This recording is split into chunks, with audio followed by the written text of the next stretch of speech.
Good afternoon, everyone. I'd like to welcome you to our August meeting of the Board of Regents of Del Mar College. It is Tuesday, August 13th. We are convening at 1 p.m. Thank you all for being here today. I know that school districts are in the back-to-school mode, and within a few short days, our community college students will be back on campus for their fall semester, our traditional start of the year, although we know at Del Mar College we are year-round, and we will start a program just about any time a student comes to us. We'll figure out how to get them in the door. So welcome one and all. I'm going to establish quorum for our meeting today. Dr. Babley, here. Mr. Loeb, here. Mr. Garza, here. Dr. Adami, here. Ms. Averett, here. Dr. Turner, here. Mr. Kelly, here. Mr. Cruel, here. I'm Carol Scott. We have a quorum and can conduct business. Thank you. Please join me in a moment of silence.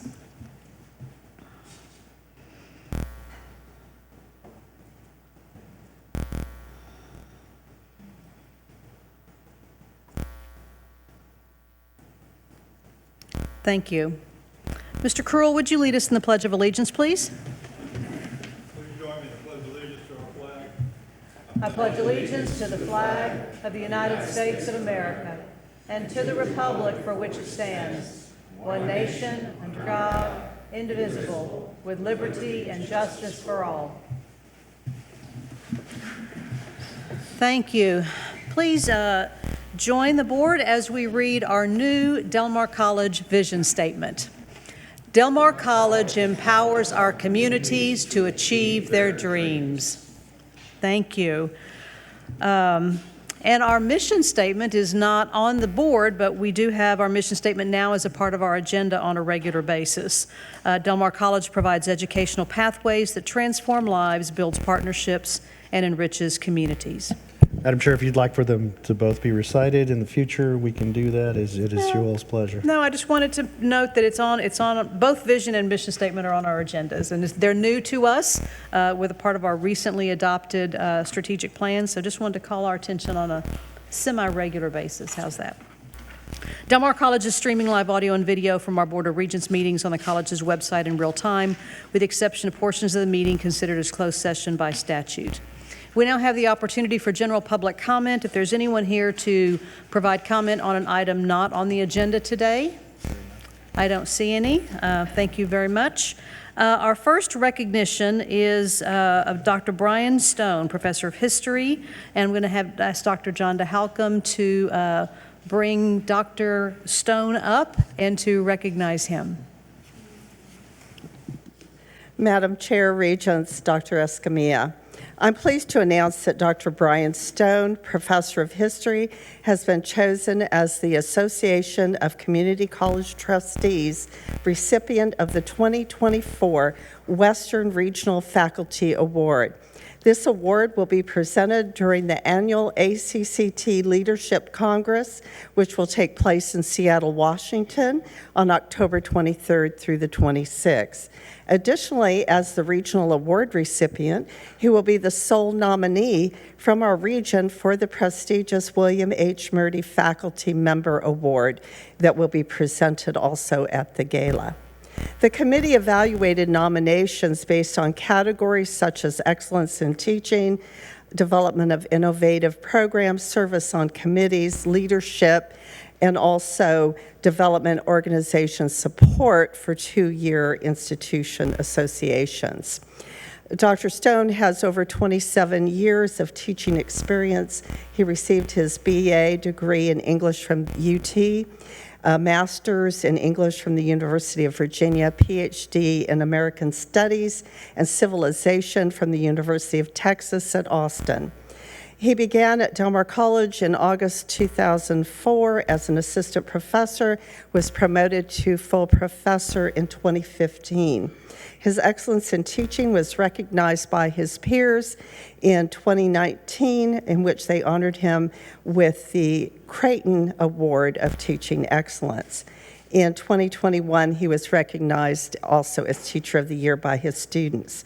Dr. Stone has served on numerous committees, including chairing the General Education Committee, Curriculum Committee, Faculty Council, Promotion Rank, and Tenure Task Force, just to name a few. He has provided many interviews for video documentaries and National Public Radio. He's not only an excellent professor, but a prolific writer. He's a leading scholar in Jewish history in Texas. He has authored 3 books, numerous book chapters, and scholarly articles. In addition, he's given presentations locally and throughout the country, and he serves as managing editor of Southern Jewish History. It is difficult to sum up a person's career, but let me read the summary that was sent in to ACCT. Del Mar College history professor, Dr. Bryan Stone, exemplifies the values of higher education to be emulated across the state, and he serves as a role model among his students and his colleagues alike. He imparts on his students a style of learning history that is simultaneously exciting, complex, thought-provoking, and deeply relevant. His students come away from his classes ready to engage pressing issues in their national and local communities and with the skill sets to not only excel in further history coursework, but also to succeed outside the classroom. Dr. Stone has been recognized with the highest teaching honors that I mentioned previously, but also remember he was awarded the prestigious Piper Professor Award just this last May, and that was quite an achievement. I want to thank Dr. Stone for his commitment to our students. I'd like to ask that you join me in congratulating Dr. Bryan Stone for receiving the ACCT 2024 Western Regional Faculty Award.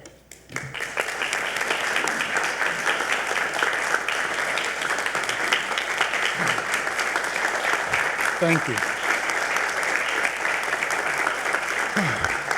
Wow, thank you very much. Thank you, Dr. Halcomb. Regents, Dr. Escamilla, thank you to all of you. I understand that this award originated with a nomination from the Board of Regents. I'm especially personally grateful for that. Thank you for that.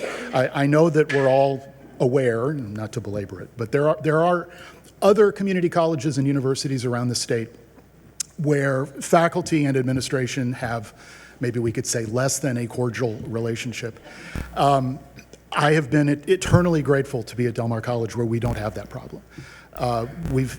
In the 20 some odd years I've been here, I have only felt, with slight minor exceptions, nothing but support, nothing but encouragement from the board and from the administration. And that makes it easier for faculty to do what we do, just that we know we don't have to be constantly watching our backs, is tremendously liberating and encouraging and allows us to be better at what we do. And so thank you to all of you for your role in this and your support of the college and of the faculty and of our students. Thank you for this honor. I appreciate it. Congratulations, Dr. Stone. Dr. Stone will be attending the awards program in Seattle, and so we'll have an opportunity to applaud him again at the regional award winners luncheon, and then the finalists will all gather and we will find out the national award winner at the gala. So for those of us who are attending the ACCT conference in Seattle, you'll have a reason to stay for the gala this time, because you can't skip out on the gala because we have an awards finalist, and so it'll be exciting for us to be there together, and I'm so happy that you'll be able to attend, Dr. Stone. All right, moving on to our college president's report. Dr. Escamilla. Thank you, Madam Chair. And again, Bryan, it's been a good several years working with you. It's been more than several. It's been a lot of fun, and I've enjoyed the collegiality and even the bumps along the way. You know, we had to have a few bumps to make a real solid relationship that we have. But congratulations, you are the best of the best. I'd like to begin with an announcement to the board. I was appointed I think that means I didn't show up to the meeting and therefore was awarded the opportunity to be being the part of the Texas Higher Education Coordinating Board's House Bill 8 Regulatory Review Committee. What does that mean? It means that Patricia knows what that means and Jackie knows what that means. That means we're not out of the fight yet. There's still work to be done. There's a supplemental bill of $40+ million going into this next legislative session that we're proposing for all community colleges, and there's a ton of loose ends, as I've been saying. And so as a result, this committee was formed in conjunction with the coordinating board and the leadership over at TAC, and I was asked to be on it, and I was, again, proud to accept that responsibility. It'll give me a really focused piece of work, a piece of effort and work to do at the next legislative session, so I will report back on a regular basis as it pertains to this particular committee. Again, $40 million supplemental bill on top of everything else, which is really a sign. The supplemental bill, I just want to add this, the supplemental bill is a sign that HB 8 is working. House Bill 8 is working. The expansion and of opportunities for our students in community colleges across the state is like never before. So we have a lot of work to be done there. On the 31st through the 1st of August, I attended the TAC summer conference in Austin. That was pretty straightforward, and that's where a lot of those things were talked about in preparation for the next for the 89th legislative session. And then finally, I'd just like to announce that coming Monday, August 19th, will be fall convocation. And so we invite all of y'all regents, if you can, attend. I think we're starting at 9 o'clock. 9 o'clock. There'll be coffee and pastries before that. If you can attend, please let us know. There will be I know there'll be a small contingent from the Foundation Board of Trustees as well. So I'm looking forward to that opportunity kicking off the fall. And there will be lunch served afterwards. So as we traditionally do. We'll have barbecue and vegetarian options for those who are looking for that. That concludes my report, Madam Chair. Thank you. Any questions for Dr. Escamilla? Delia, would you mind sending the convocation information to the Board of Regents? And if you are planning to attend, please RSVP so that they know. Delia can give you instructions on where to sit and what to do and all those good things. Yep.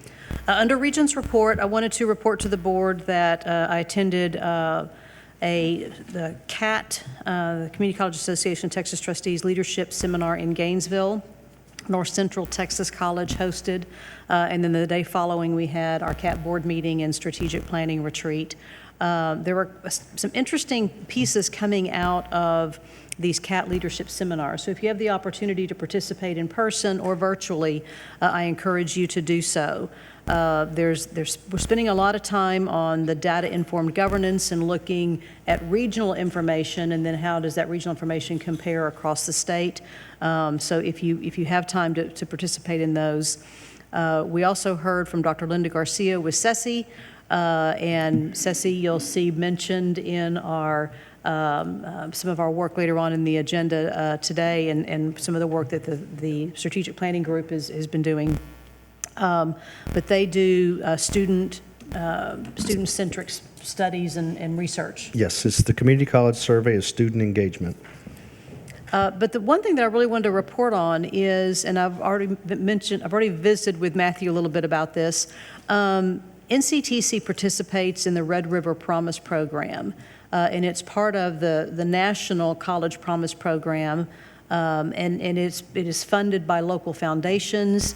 And the promise to regional high school graduates is a full ride college education without cost, and that the community college is putting the last dollar in, very similar to what we're doing at Del Mar College, but they're continuing on. Their Red River Promise program promises all the way up to a bachelor's degree. So if you graduate with your community college degree, they will continue with local regional universities for a bachelor's degree as well.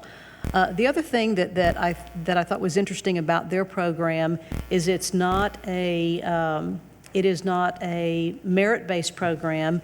If you stay enrolled for 12 hours or more and you maintain, I think it's a 2.25 GPA, then the college program continues. So you don't have to, there's not a continual reapplication, but the student stays in, continues to perform at that level. So I think there's a lot to be said for us to look at those kinds of programs that are supporting students in one of our strategic goals around moving students from part-time to full-time enrollment. And that's just one of the many ways of things that are out there. I do have a couple of notes I'm going to send to Dr. Escamilla about some things that I found interesting that he might want to participate with or learn a little bit more about. He probably knows about them. Maybe maybe we can have a conversation about them. That's probably a better way to put it. And then later in July, participated in the ACCT Board of Directors Summer Retreat and Board Meeting that was held in Waterloo, Iowa. And it is a 2.5-day meeting. Both of those meetings, by the way, the expenses were paid by the associations, not by Del Mar College for those two specific meetings. And so just wanted you to know that I've been participating in that work as well. So that's the end of my Regents report. We'll move on to our staff report. And our first one, Mr. Rivera is going to give us information related to the changes in the appointment process for the Nueces County Appraisal District Board. Mr. Rivera? Thank you, Madam Chair. Regents, I thought it would be easier just to address you from down here. You've heard about this before. In the 88th legislature, they did a pretty substantial rewrite of how board members are placed on the appraisal district boards. And here, what we're talking about is the Nueces County Appraisal District Board. You know, previously, Del Mar College actually had the statutory authority to appoint a representative on the board. That has changed based on the new law that went into effect earlier this year. So again, I think the memo that I provided you fairly lays it out, and it's basically a summary of the memo that we received from the chief appraiser that also has got more details on how this is going to work. But you're going to go to a 9-member board. One of them will be continue to be the tax assessor collector of the county, but they will now have voting rights. 3 of the members will be elected at large in a general election held throughout the county. That's already happened, as you're aware. So there are already 3 at-large members. And the remaining 5 are going to be determined by balloting that will occur just amongst the taxing entities later this year. And so this is just a staff report. It doesn't require any action for you today, but I kind of wanted to walk you through it. It's all transition. It's going to change because, for example, all 5 seats are open. So technically, under the statute, Del Mar College has the authority to nominate 1 name for each seat. So you can, if you wish, nominate 5 total nominees to each of those seats. You don't have to do that. That's you can do that up to 5, but you may choose or decide for other reasons not to go that way. There's going to be strategy involved. I think it was either Regent Gaddis or Regent Loeb who was sort of talking about this last time. And you're not here to do that today. That'll be taken up at your September 10th board meeting.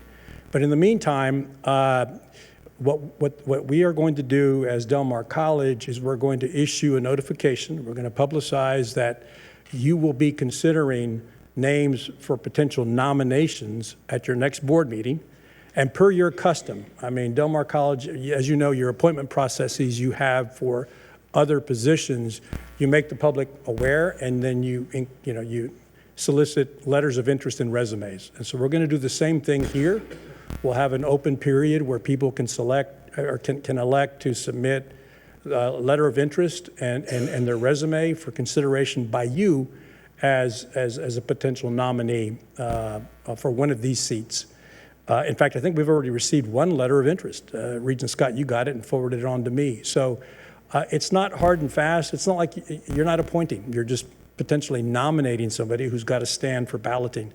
The balloting is going to be tricky. As you know, you're going to get an allotment of votes that are based on your tax levy, your proportionate tax levy as compared to the overall tax levy from the previous year. And you'll get a block of votes, and then you'll have to figure out how to apportion those potentially 5 different ways. Anyway, I'm not here to necessarily guide you through all of that. You certainly don't have to decide that today. But for now, this is just, again, bringing you up to speed. The schedule for how this is going to work out is on the second page. So you see that nominees, if any, have to be submitted via board resolution to the chief appraiser by September 30th. September 30th. So that's why you've got to get it done at your September 10th board meeting. And then you'll get ballots in early October and then vote on them, and then you have to return the voting ballots by November 29th. And again, that's all by statute. So, Regents, any questions? That concludes my report for now. But we just wanted to let you know that we were letting the public know about this. You might get asked about it, and we wanted to prep you for that. Well, it's not a question, it's more of a comment. In looking at the apportionment of the number of ballots, it seems to me like a couple of the entities could get together and, in essence, control who's on the board. It's just a comment. You said it was a comment, not a question, so I'm not I'm not disagreeing with you. So when the nominees come forth and are they having to fill out paperwork for every entity?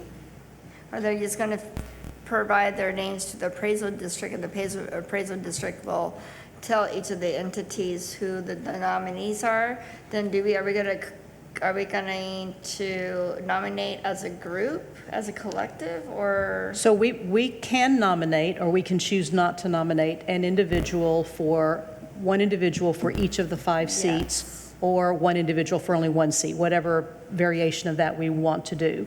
We will take that action on September 10th. We'll send that to the appraisal district.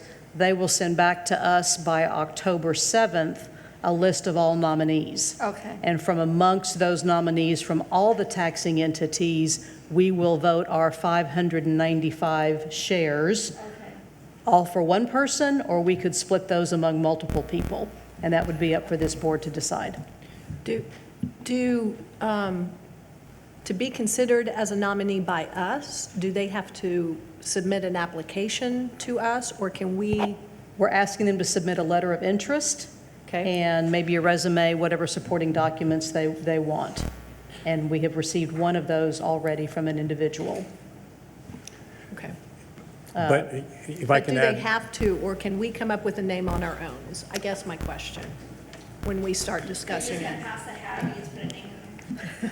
I would think that you can. I mean, those that submit letters of interest isn't the exclusive group. If there's someone else that you want to nominate, I think you can do that. There's not a statutory requirement No. that says they have to submit something to us? Okay. What we're doing here is just making sure that you're transparent, as you always are with these things, and giving folks notification and also an opportunity to participate. But if you want to come up with a name and bring it for consideration, I think that's perfectly acceptable. You'll notice in the attachments that there are degrees of, I'm going to let you say that. Consanguinity? That's Yeah, it. and we'll make sure that everybody that submits a letter, that we vet them and make sure that they meet the minimum qualifications. So if we were to nominate someone that we don't have information on, it would be with the stipulation that they meet all of the requirements, the statutory requirements for nomination. Exactly right. Okay. Yes, sir. A couple of questions then, and that's a good point. Now, if somebody is nominated and they are within, say, first, second, third degree of consanguinity, but they're nominated by another entity, are there rules about how we apportion our votes? No, Because it's just, we can't nominate somebody who's related to a board member. Are we prohibited from voting for someone? I'm not, so the question is about, can we vote for a nominee that I think the relationship issue is a relationship to the appraisal district. Right. Oh, to the And appraisal district, okay. Correct. And its employees, Not to us. Not to So we us. could nominate somebody. We're not going to do that. And then, are there any rules about consulting or coordinating with other taxing entities? So long as you don't violate the Texas Open Meetings Act, you're free to consult, I think. Okay. Yeah. I mean, you almost have to, in some ways, to make sure, since you're collaborating and trying to come up with a slate, right? And it gets tricky. So you all have had kind of this experience in a very light fashion, right? You've been on the other end of the spectrum where you have virtually no votes, like 9 votes, right, in the San Patricio County elections. So you've seen how it kind of works. This is shoes on the other foot. You now have an opportunity here to actually have a say. So, Mr. Garza has a question? yes, sir. Yeah, this being the first time that we do this and we're not allocated one person, we're allowed to discuss any strategy that we might take in closed session? Question. If it's a legal question, if it's framed as a legal question, yes. Well, in order for us to be able to feel comfortable that we've got a representative on the appraisal district and not lose a seat, I think that we need the flexibility to be able to have a conversation in closed session in order to come up with a strategy that might be able to at least protect our interest. And so the question is there anything against doing that? The Open Meetings Act, I mean, it's got to be either legal or, I guess what's different, like I pointed out, you're not actually appointing someone. You're just presenting a nomination, and then there's going to be balloting. But We can't take action in closed session, Right. but we could actually discuss what options we have in terms of strategy. it is a new law, and so I can see where you can frame a question in the context of a legal question and whether it meets the new statute. So I'm being very careful to keep you out of trouble. I understand that, but Yeah. I guess I'm still not clear as to whether we can or not discuss a strategy in order to be able to keep a representative. So before October, college. would you think about that question Yeah. and come up with an answer for us? You're not doing that, you're not doing any of that today. This Today, is just a right. heads up and. Right. Yeah, thank you. Gotcha. David? So just to be clear, we can we can nominate up to 5 people, but we don't have to nominate them for a specific seat, do we? I think you do, Oh, you do? yes, Okay.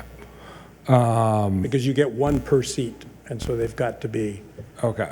connected with a seat. So, I mean, I would say this, having looked at how many votes we have compared to everyone else, I would hope our chair and our executive staff would have some discussions with the other taxing entities about maybe finding some of the smaller entities who are partners with us to share a seat with us where we can have joint representation, and also to talk to the larger taxing entities about making sure we don't step on each other on which seats we're appointing people to.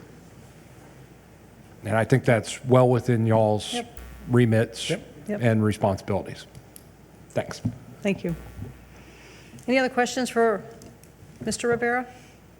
If you do, feel free to call him, email Absolutely. him afterwards. Yep. Thank you, Madam Chair. Thank you. All right, our next staff report is our detailed budget update. And Dr. Escamilla, do you have introductory comments? I do, Madam Chair. As Mr. Garcia is making his way up, Regents, I'd like to kind of just start off with a few comments as we prepare for this staff report on next year's budget.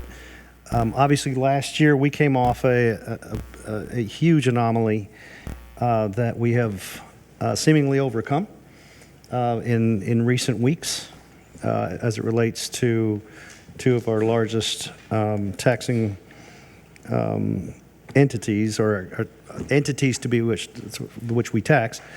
And as a taxing entity, it has been a trying year.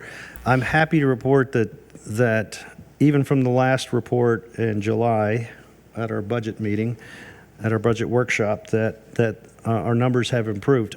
I'd like to, again, kind of as we're kicking off this calendar, this academic year, to begin changing our language and really using the outcomes of House Bill 8 as we see ourselves. I actually have this conversation in Austin pretty frequently, and it's very difficult for even us as a group of presidents in Austin to kind of see ourselves differently, to see our students differently, to see our colleges differently. And what I mean by that is, I want us to see these budget dollars in the context of supporting a much larger group of students than we have heretofore really been focusing on. Our chair was right, and when we were talking about this yesterday, and saying that she has seen this for a long time, and I agree with her that the students who are at Del Mar College, no matter what facet of the curriculum they're participating in, are our students, and we are serving them, and we are serving them with these precious dollars that we generate through various means. A student is a student is a student at Del Mar College. We value all students equally. And as such, the laws are now changing, have been changed to recognize and fund and support a student is a student is a student, and all students as equally as possible. So the numbers that we're going to be presenting to you today are really have historically supported well over 20,000 students annually at Del Mar College, at least for the past couple of decades, decade and a half at least, but probably 2 decades. And so that narrative is something that I feel absolutely passionate about. There's something at the core of my being, and it's something that I was so happy that our chair jumped on board with me some years ago, 5, 6, 7 years ago, and saying that all of our students deserve all of our attention, and including these precious resources that we derive, again, and by various means. So as we move ahead, I want us to be thinking, as we move into this academic year, and I'm hoping that our team will prepare data and information and maybe even the bodies themselves of students coming from different facets of our curriculum to celebrate and to get to know better. Again, these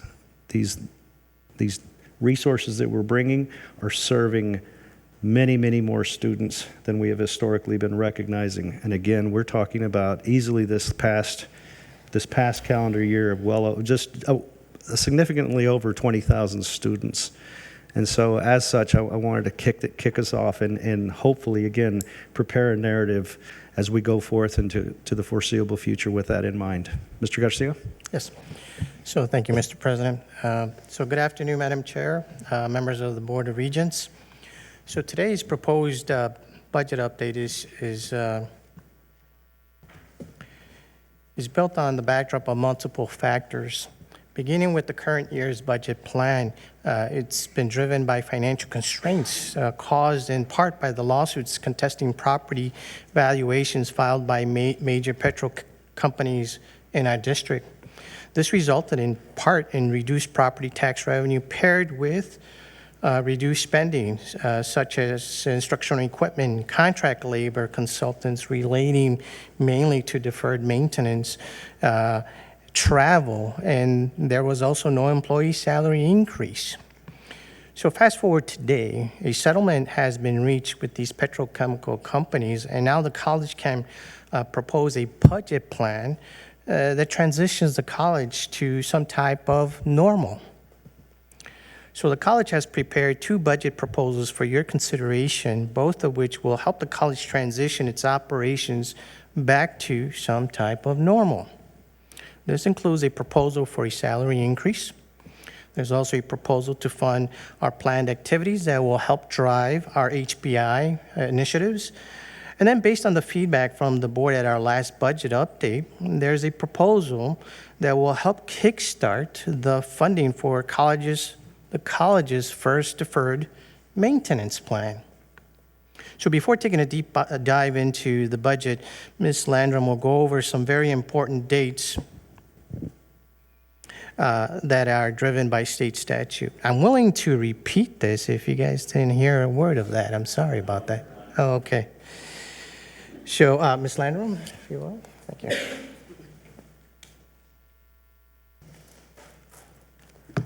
Thank you, Mr. Garcia. Good afternoon.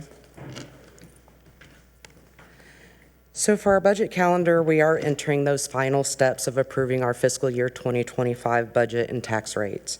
So we will publish our notice on our public hearings in the newspaper on August 18th and hold our public hearing to adopt our fiscal year 2025 budget and our tax rates on August 27th.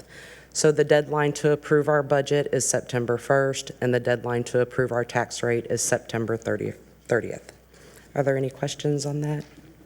Okay, well, Ms. Keys is going to continue with House Bill 8, Performance Funding Peer Comparison. Thank you. In response to the board's questions from the last meeting, we prepared a few slides that address House Bill 8. In the fall, we'll be providing a much more in-depth overview.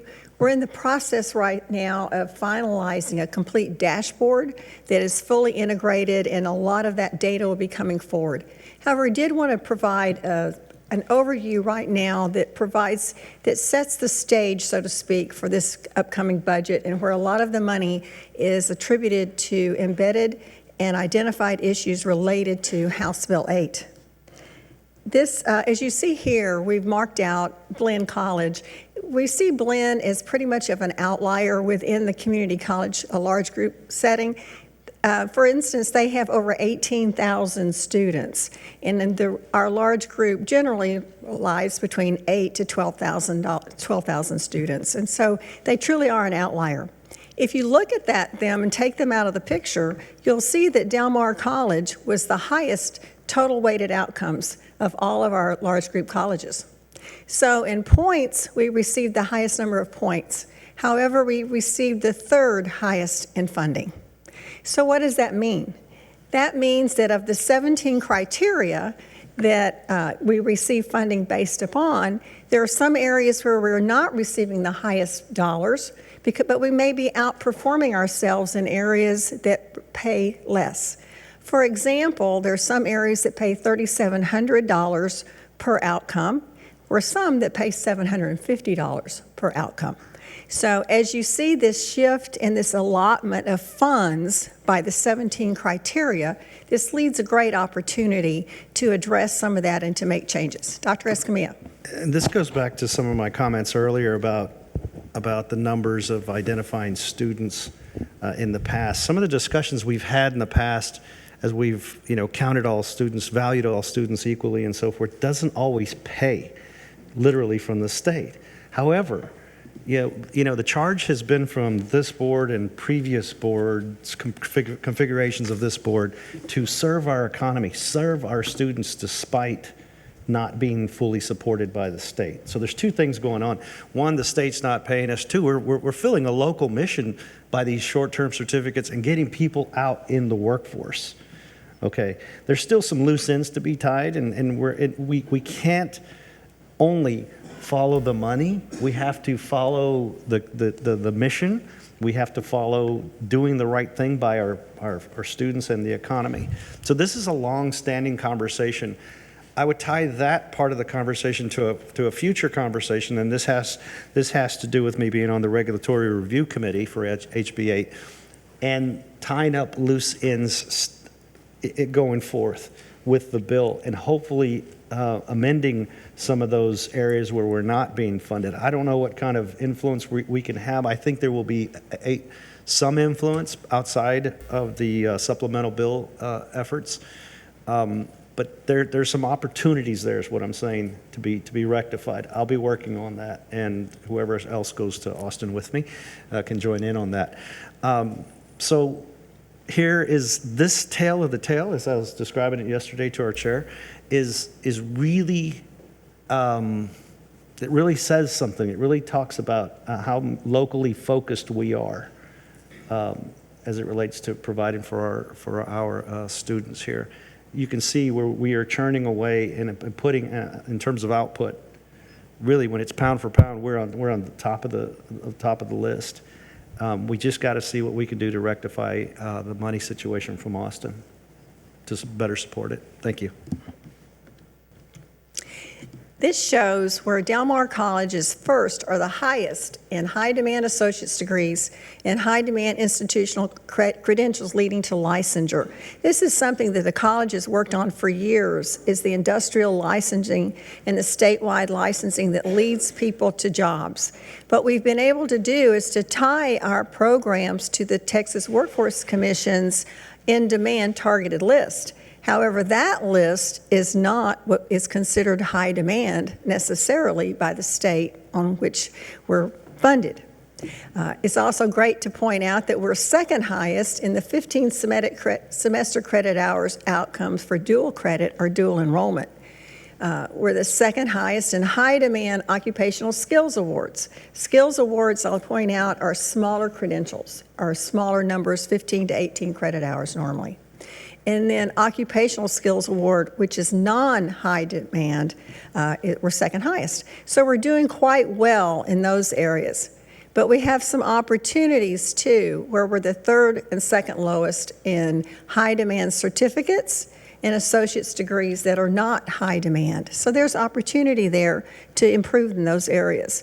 But again, as we're dealing with a list that just came out from the state as to how they have defined high demand and integrated some regional elements such as, or programs such as welding, and some of our big programs are still not on that list. And our greatest opportunity to get them on the list is for 2026. And so we're working on that. We're providing data. However, that doesn't mean we're not going to work on welding and produce a lot of welding students, a lot of welding completers, or whatever those fields are.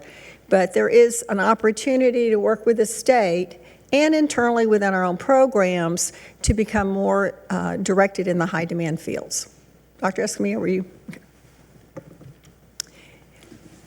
Also, in alignment with House Bill 8, we look at our own strategic plan.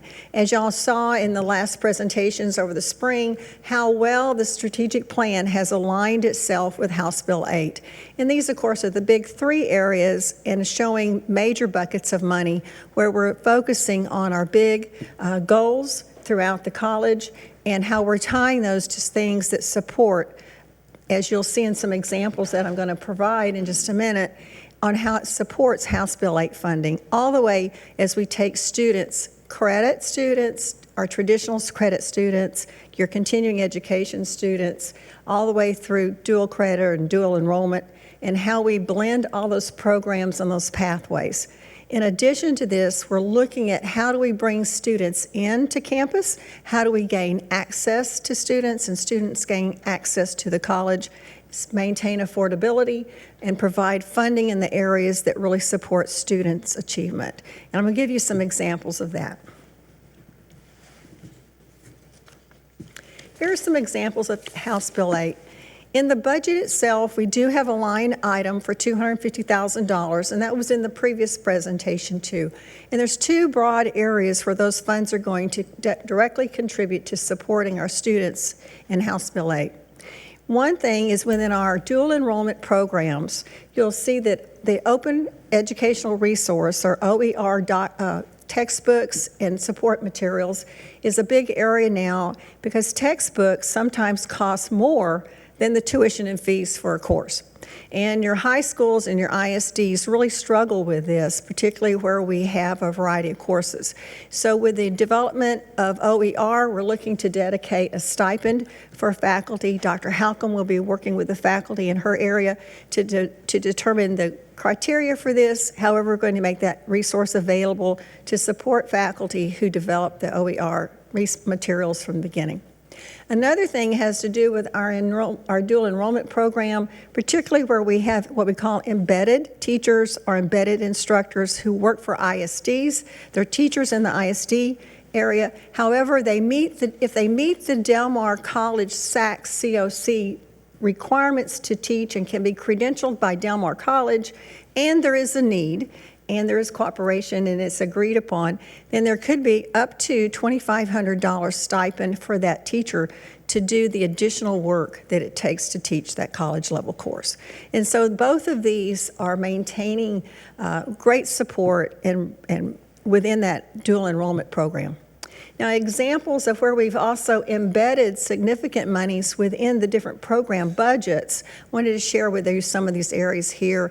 In the Occupational Skills Award area, in academic and continuing education areas, we're dedicating $50,000 towards faculty load, where we see that there's going to be a change in faculty load, and to add faculty in areas that support those fields. Instructional equipment for high demand fields and other workforce programs, there's another $650,000 in equipment. And I was going to give you a few examples of that, just to give you an idea of what things cost. For example, we have 3 nursing replacement mannequins, that's $92,000. 6 dental chairs in the dental hygiene clinic, which are desperately needed, those are $150,000.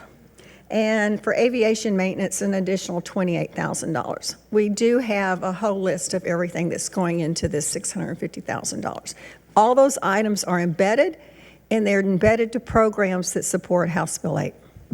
We're also identify student cohorts who are near completion but who have stopped out. And this is based on significant data of tracking students who have stopped out, who are near completion and have a passing grade point average. And we're dedicating additional resources to reaching out to those students, providing them with additional advising, and getting them back into school to make them into a completer, okay, to whatever field they're in. And next is Jackie Landrum is going to go into more detail.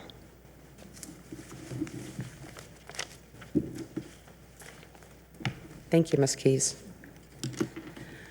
Okay, so for our tuition and fees, we are still remaining flat overall change, which still includes that 2% increase over our current enrollment and that $2 in-district tuition rate that was approved in February.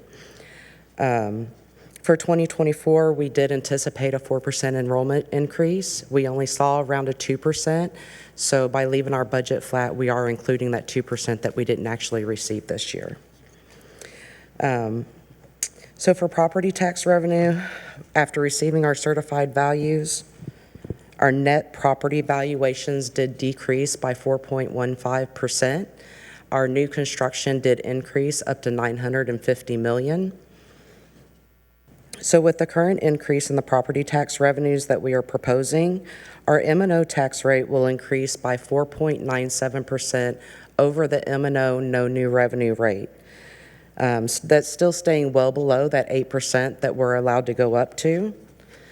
And our total tax rate will increase by 2.15% over the total no new revenue rate. For our state appropriations, we are proposing to remain flat. So the coordinating board developed a financial simulation model that community colleges can use to analyze the fiscal implications of the differences between what they projected and what our actual performance outcomes are. So using this model, we were able to update some of the metrics with our current actuals for fall and spring and an estimate for summer. So with these updates, the financial simulation model indicates an increase in funding for our certificates and for our associate's degrees compared to what they originally forecasted.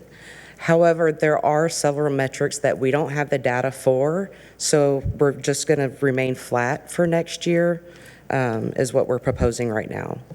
So for our fast appropriations, we are still including that 4% based on what we received in fall of 2023 and spring of 2024. Are there any questions before I move forward? I do. I just want to clarify, and I did a double take when I saw this in the packet. The value of properties that were already on the books on our tax rolls went down by 4.15%. Correct. Our net property valuations did decrease. So they found that properties in Corpus Christi were losing value. A lot of it has to do with those industrial lawsuits that were Oh, going on. okay. Those were settled, so that made a drastic decrease in our property valuations. Okay, that makes sense. All right. Yes. Thank you. Any other questions? Okay. So for our proposed revenue budget, based on the current data, we are proposing that flat change in our state appropriations with that 4% increase in our dual credit or dual enrollment. We are projecting about a $45,000 increase. And with that $2 increase in our in-district tuition rate and the expected 2% increase in enrollment, we are remaining overall flat with our tuition and fees. So with the 4.15% decrease in our net property valuations and that $950 million in new construction, we are proposing an increase in our property tax revenue of $9.9 million, with an overall increase in our fiscal year 2025 budget of $10,032,495, which would be a 9% increase. I have a question. Yes, ma'am. To try to compare in my mind fiscal year 23, 24, and 25. So I know it's not fair because those numbers aren't in front of you. In fiscal year 23, we had no fast appropriations. Correct. And so whatever tuition we received in dual credit was part of our tuition and fees number. Correct. So that, because everybody now participates in FAST, we don't have a two-tiered program. Everybody is, all dual enrollment is through the FAST appropriations. Can you find out, if you don't know off the top of your head, Okay. what is the difference between what we used to get in dual enrollment tuition and what we now receive in FAST? I can tell you with what we used to get in dual enrollment for all of our students and what we're getting back from the state, we're equaling out. We're getting a little Okay. bit more from the state, even though we only get funded for those students that are eligible for FAST, but we offer free tuition to all of our students. So we're breaking about even, getting a little extra. Okay. So the dollars are even, but the Yes. enrollment is Is different, is up. Yes. So you're getting more for the same dollars. It's a net effect, almost a wash, if you will, in serving more students. The numbers that I have, I did bring them. And then on the tail end, after I'm they sorry. complete 15 hours, then we would get outcomes-based Yes. funding for those students that were part of the FAST, or all of our students.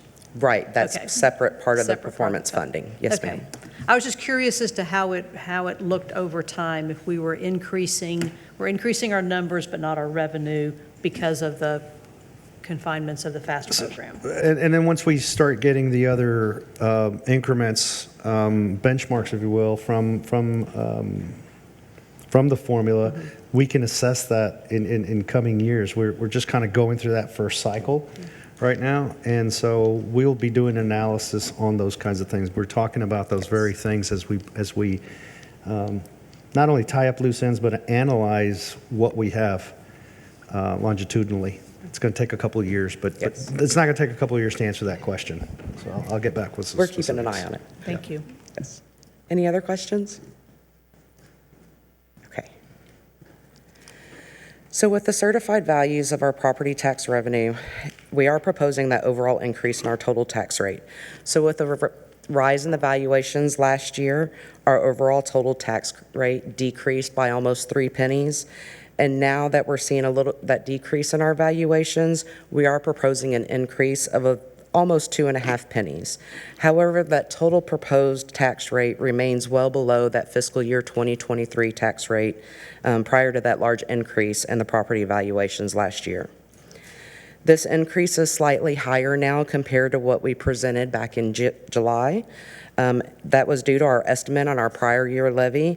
Now remember, that was the one number that John and I talked about that we weren't quite sure where that number was going to be because of all the challenges from last year. That number did come in a little bit higher than what we were anticipating. But with this and the decrease in the property valuations, this caused our no new revenue rate to increase higher than we anticipated. So In July, we were estimating an increase of 5.9% over that M&O no new revenue rate. However, now with the final calculations, we are proposing an increase of 4.97% over the no new revenue rate. So that's still staying well below that 8% that we're allowed to go up. So with this, the total increase in our total tax rate will be 2.15% over that total no new revenue rate. And in addition, our debt rate will decrease slightly.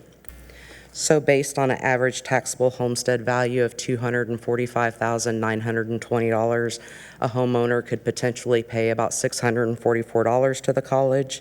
This is an increase of $112 compared to last year. However, the average taxable home value last year was $224,353, so that's increased 9.6% since last year. Are there any questions? The average house price has increased 9.6%. from last year to this year. Yes. Carrying a lot of that. Okay, thank you. Yes. Are there any other questions? Okay, so now Ms. Donald would discuss the proposed salary and benefit increases. Thank you, Ms. Sandra. Now, to continue the conversation of how we're supporting House Bill 8, I mean, I know of no better way than to talk about how we support House Bill 8, and we support our students through our exceptional faculty and staff. And in doing so, I would like to talk about how we can invest our financial investment into our employees, to our faculty and staff. So for the purpose of this budget, we have used option 4. So the column to your far right, that's what we have put into this budget. Okay? So in option 4, we are proposing for full-time faculty that they receive their 1-year experience pay at the current level of $829. Then the faculty a 9-month contract is based on 4 components. The other 3 components are rank, education, and common base pay. We're proposing a 6% increase to the schedules for those other 3 components. The totals in the budget for faculty include promotions that have already been approved, and it also includes the impact to summer pay, because anytime a 9-month contract is increased, then summer pay also increases. So all of this follows and captures the impact to the budget for all those different areas. We're also proposing a 5% increase to the adjunct schedule, which is also the pay schedule we use to pay full-time faculty overload. So when they teach over their regular amount of classes that they're supposed to teach, our faculty, then they receive overload pay, and it uses the adjunct schedule. So we're proposing the 5%. And so if you look down to the drop-down column, it shows you full-time faculty, adjunct overload, the associated benefits for the increases. It's a little over $2.5 million for the investment into faculty. Okay. So if you look at the next section, which is our exempt employees, we're proposing a 5% increase for exempt employees. Under the exempt column, it does include our instruction, which is our instructors through continuing education and workforce development. They are part of the exempt staff. So that includes that group of employees also. So that's a 5% increase, and then you put the associated benefits, so that's about $983,000 for exempt. Then on the non-exempt full-time employees, we're proposing a 6% increase. This is something that has come out of our college-wide compensation committee, which we formed over a year ago.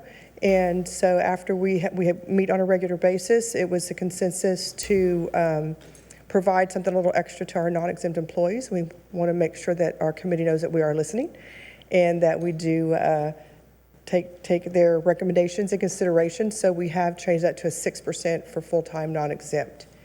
And then we've also proposing on our part-time non-exempts, now with the disclaimer, you know, it excludes work study, student assistance, instructional, and grant part-time. And they must meet the eligibility, which is a higher date, just like the full-time employees have to meet an eligibility for the increase. So, you know, if you have someone teaching part-time instructional, then basically they come in, they might teach for 6 weeks and they're gone, or they might teach one particular, like a skills trainer, and they're gone. So when they are hired, they're hired in at what is the local, what's the going rate for that particular skill set. So it's not, we're not including them in this 3% increase. This is our core group of part-time. These are the ones that we use over and over every year that we rely on as far as our foundation. so of 3%. So for non-exempt, you can see the overall is $682,000. So total investment into our employees for salary and benefits is $4,174,780. Any questions? I just have a comment. I want to say I looked up what CPI was from 2 years ago to this month. It's 6% has been the change. So this is tracking with that. And the other is I just wanted to say I think that's a great choice on the non-exempt full-time. I think, and I've gone through this with other organizations where, a flat percentage increase gives more of an increase to those on the higher end of the wage spectrum.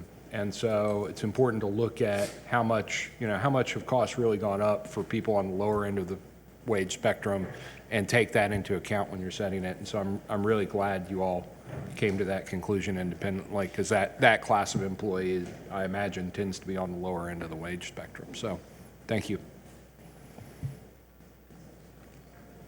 Any other questions for Ms. McDonald? Thank you. Let me go over the next section. I think Jackie and I might do a little bit of this together, since the first part of it is salary and benefits. So if you look at the expense, the proposed changes in expenses, the whole first section is salary and benefits. So it's a overall 4.8. I think that you can see, as Ms. Keys talked about earlier, that we embedded, and I think Ms. Landrum did too, that we embedded some dollars because we do anticipate having to have additional instructors to support HB8 initiatives and to also possibly pay those stipends that we were looking at on the instruction side. So those are embedded in some of these columns. So any questions on the increase, for the overall increase from 24 to 25 for salary and benefits? Okay, thank you. Thank you, Ms. McDonald. So for our fiscal year 2025 proposed expense budget, as Ms. McDonald discussed, we have that $4.8 million in salary and benefits. For our non-salary expenses, we have included $5 million, and then our contingency would increase by $150,000, bringing our total proposed expense budget to $125,262,877. Are there any questions before we move on? Okay, so now we're going to discuss our proposed budget in further detail based on those categories that we use on our monthly financials. So as we discussed, we have the $4.8 million for the salaries and benefits. So for supplies, postage, duplicating, and copier rental, we are proposing a $52,000 increase, of which $33,784 supports our goal of maximizing resources entrusted to the college. For maintenance and repairs, we are proposing the increase of $691,000, of which $617,544 also supports that goal of maximizing resources entrusted to the college. For equipment, we are proposing an increase of $812,000, of which $650,000 supports our goal of increasing completion for all students. For student recruiting and marketing, we are proposing an increase of $139,000, which supports our goal of optimizing the student Viking experience. We are proposing an increase in our audit and legal, tax appraisal and collection fees, and that's due to an anticipated increase in our tax appraisal fees. For contract labor and consultants, we are proposing a $531,000 increase, which $370,000 supports our goal of maximizing resources entrusted to the college. For computer software, hardware, and licenses, we are proposing an $818,000 increase, of which $720,089 supports our goal of increasing completion for all students, and $75,000 supports our goal of optimizing the Viking student experience. Are there any questions before I move to the next slide? I think we are going to have to come back and have a little bit more detail on the maintenance and repairs and equipment numbers. Okay. Yeah, I was just going to ask, for state, I very much appreciate you tying the expenses to our strategic plan and our goals specifically. I'd like a little more detail on those, I think, 4 categories that are increasing by more than $500,000. Okay. I had that. Let me find it. And I'd like, the contract labor and consultant, I'm assuming that includes safety people, janitorial, that, I mean, I'm just curious as to how that come out, you know, consultants ought to be going down since we don't have any major projects underway other than to support the maintenance and repairs and equipment selections. I know we had mentioned previously that it's more of the contract labor piece, which does fall under our outsourced services, which is custodial and security. And we do have some timelines in place in those contracts that say from one year to the next, there could be a small increase in those particular contracts.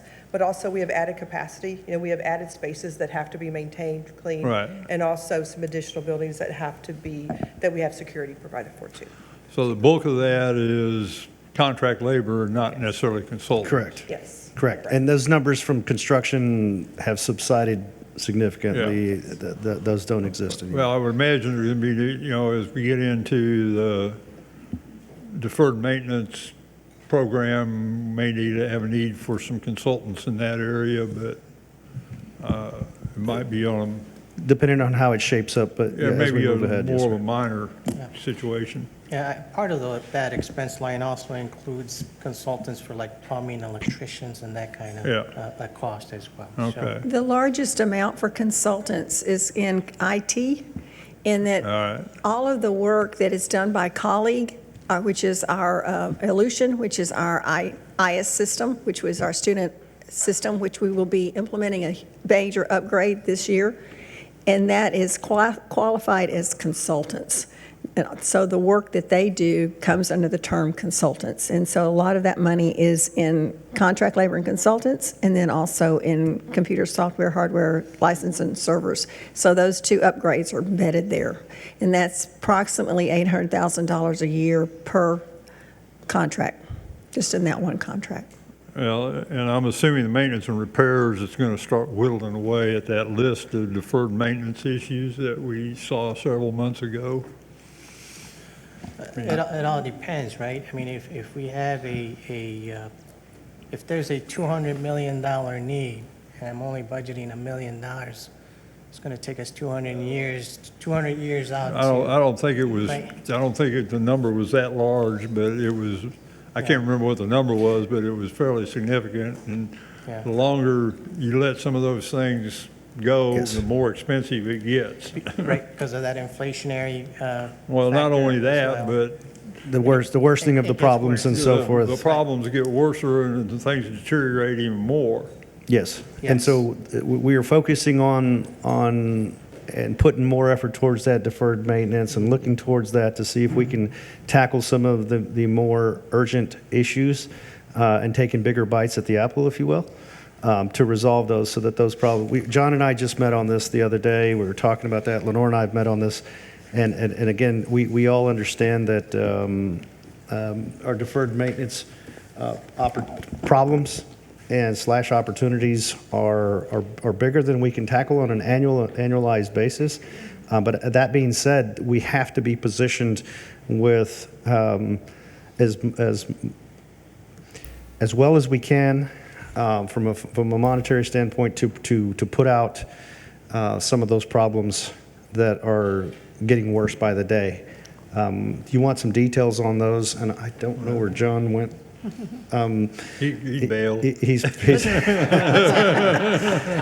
have a little process. now there's the man of the hour walking in right now. But Hang on, let's do a little process check here. Sure. So let's let Jackie finish all those non-salary expenses, and then we'll come back to those that are $500,000 or more and make sure we have questions answered one line item at a time.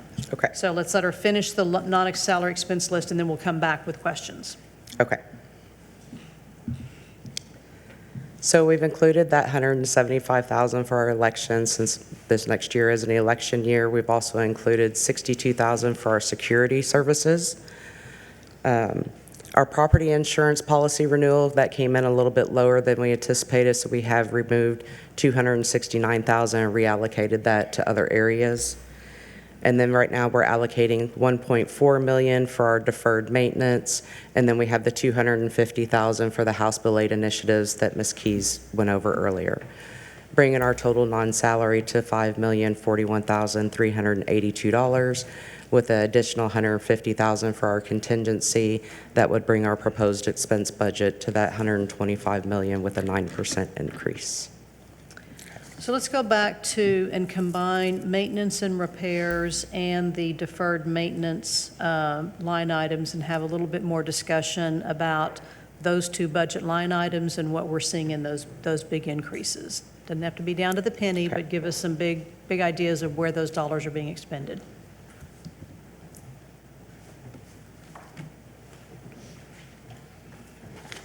Jackie isn't blocking my emails yet. She just says, wait till after September, John. Okay.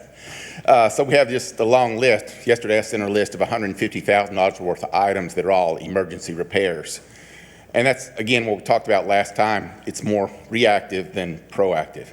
And so we've got air handler units, we have boilers, we have air conditioning units, just a long list of items that are critical that need to be replaced yesterday. And the harder part is most of these items have anywhere from an 8 to a 12-week lead item before we can even start the repairs themselves. So name a building, primarily on the Heritage campus, some on the West campus, and it's just a list. And so the bulk of this will be to get us caught up this year more than anything else, so that ideally if this trend can continue where we can allocate funds for deferred maintenance, we can start being more proactive and strategic about what we do. And it involves sitting down with the users, like right now working on a project in Fine Arts Building, and it involves asbestos abatement, which is great, has to be done. The bad news is the air conditioning has to be shut off in at least parts of the building. Classes haven't started yet. Faculty can find something else to do, practice those drama units that involve a lot of heat, for example. All right, but it takes a lot of coordination on a lot of these. We have an emergency shutdown coming up for the White Library that in Hurricane Beryl knocked down a tree. And no one's going to touch the tree because it fell on top of the transformer. And we have to schedule a shutdown for that. So it's a coordination of a variety of events. And none of it involves going down to Home Depot and pick up an air filter. It's all large and complex items. We had consultants out working on the new police station yesterday on issues there, and we're working through those. So we have a critical list, and we continue to be reactive versus emergency reactive rather than being proactive. Does that help address your concerns? Other questions? I do have is there a good rule of thumb in your world about what, based on square footage, based on, how do we determine what's the appropriate amount of dollars that ought to be budgeted in maintenance and repairs on an annual basis? It's a trick question, right? It is a trick question. It's based on a list. I know it's based on real world, but right. but so it's a combination of things that you can go almost anywhere, and no one actually talks about deferred maintenance because it's like this black hole. You can just start pouring money into facilities, and it changes, but it just grows and grows. It's more of a strategic level coming literally from the board, and in our case, looking at some of our buildings that are high on the list for a lot of significant repairs. But it's a business question and a strategic question. Should those buildings be demolished? And we start looking at these, at the cost to renovate them is 50% of the cost of the actual building. And so we've got a lot of buildings on our campuses that require a lot more thought. And should we demolish some, which is never necessarily a good decision, but it's the right decision, and then build a new building or a combination of buildings to replace those? So it's a bigger discussion on that. When you talk about the cost of a new building, and when we talk about costs, everyone likes to talk about construction, but it's everything else that goes into a building. The furniture, fixtures, equipment, the soft costs. So when you talk about in today's dollars, to build a new building, including the soft costs, somewhere on the order of $600 a square foot, which is just an amazing amount of money. But when you talk about renovating buildings, I'm getting numbers that are even worse than that. And when you renovate a building, or when we're renovating a part at a time, do we have to have everyone moved out of the building? So I'm not evading the answer. It's just there's so many elements within that. Even to give you a target number, it's like, well, we want to renovate. I have some numbers I'm looking at for one of the buildings. It's like $3 million to renovate a building that, based on where we are today, it may be more effective to demolish that building and build a new building. But in combined numbers, we're talking about 2.5, 3, gosh, $4 million in maintenance and repairs and deferred maintenance in this year's budget, which is a larger amount than we've had in our M&O budget in a long, long time. So private the- sector in this community, office-type space, $6 a square foot per year in operating cost. Keep the air conditioning on, keep the plumbing running. That includes, minor capital replacement. I think one of the issues that John touches on is that if you do not do the simple things when they come up, they snowball into being a huge thing. I've done $10,000 asbestos removal projects, but I've seen $3 million asbestos removal projects. So sometimes giving him the capability of doing small things quickly will save us a lot of money, so we don't end up in a situation where something is millions of dollars. Here's some examples from this current fiscal year. Our electrical power feed to the Heritage Campus has exceeded its useful life. AEP likes to sell us electricity. They're working with us, but in order for AEP to come in and replace the transformers, $400,000 that Delmar had to pay to AEP to get the infrastructure in place for that. We've talked about Heritage Campus. The parts of the original sanitary sewer lines are the original sanitary sewer lines, clay pipes, $150,000 to replace those. We've had air handlers go out at the Harvin Center, another $150,000. And all these end up being emergency repairs having to be done right away, shutting things down. The restrooms go up, the sanitary sewer line goes out, the restroom goes out. The whole building's offline. I mean, they can teach in it, but it's like, well, you can come in here and teach. You just can't use the restroom. Other rooms, you can come in here and teach, but you're not going to have any air conditioning.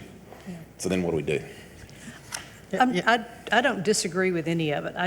It's a large amount of number when you combine, and I just want to make sure the board has an opportunity to ask the questions that they want to ask about that. Anything? Mr. Kroll? Well, I don't remember what John, you made a presentation several months ago about, you had a whole list, and I don't remember what the whole dollar number was. It's $250 million.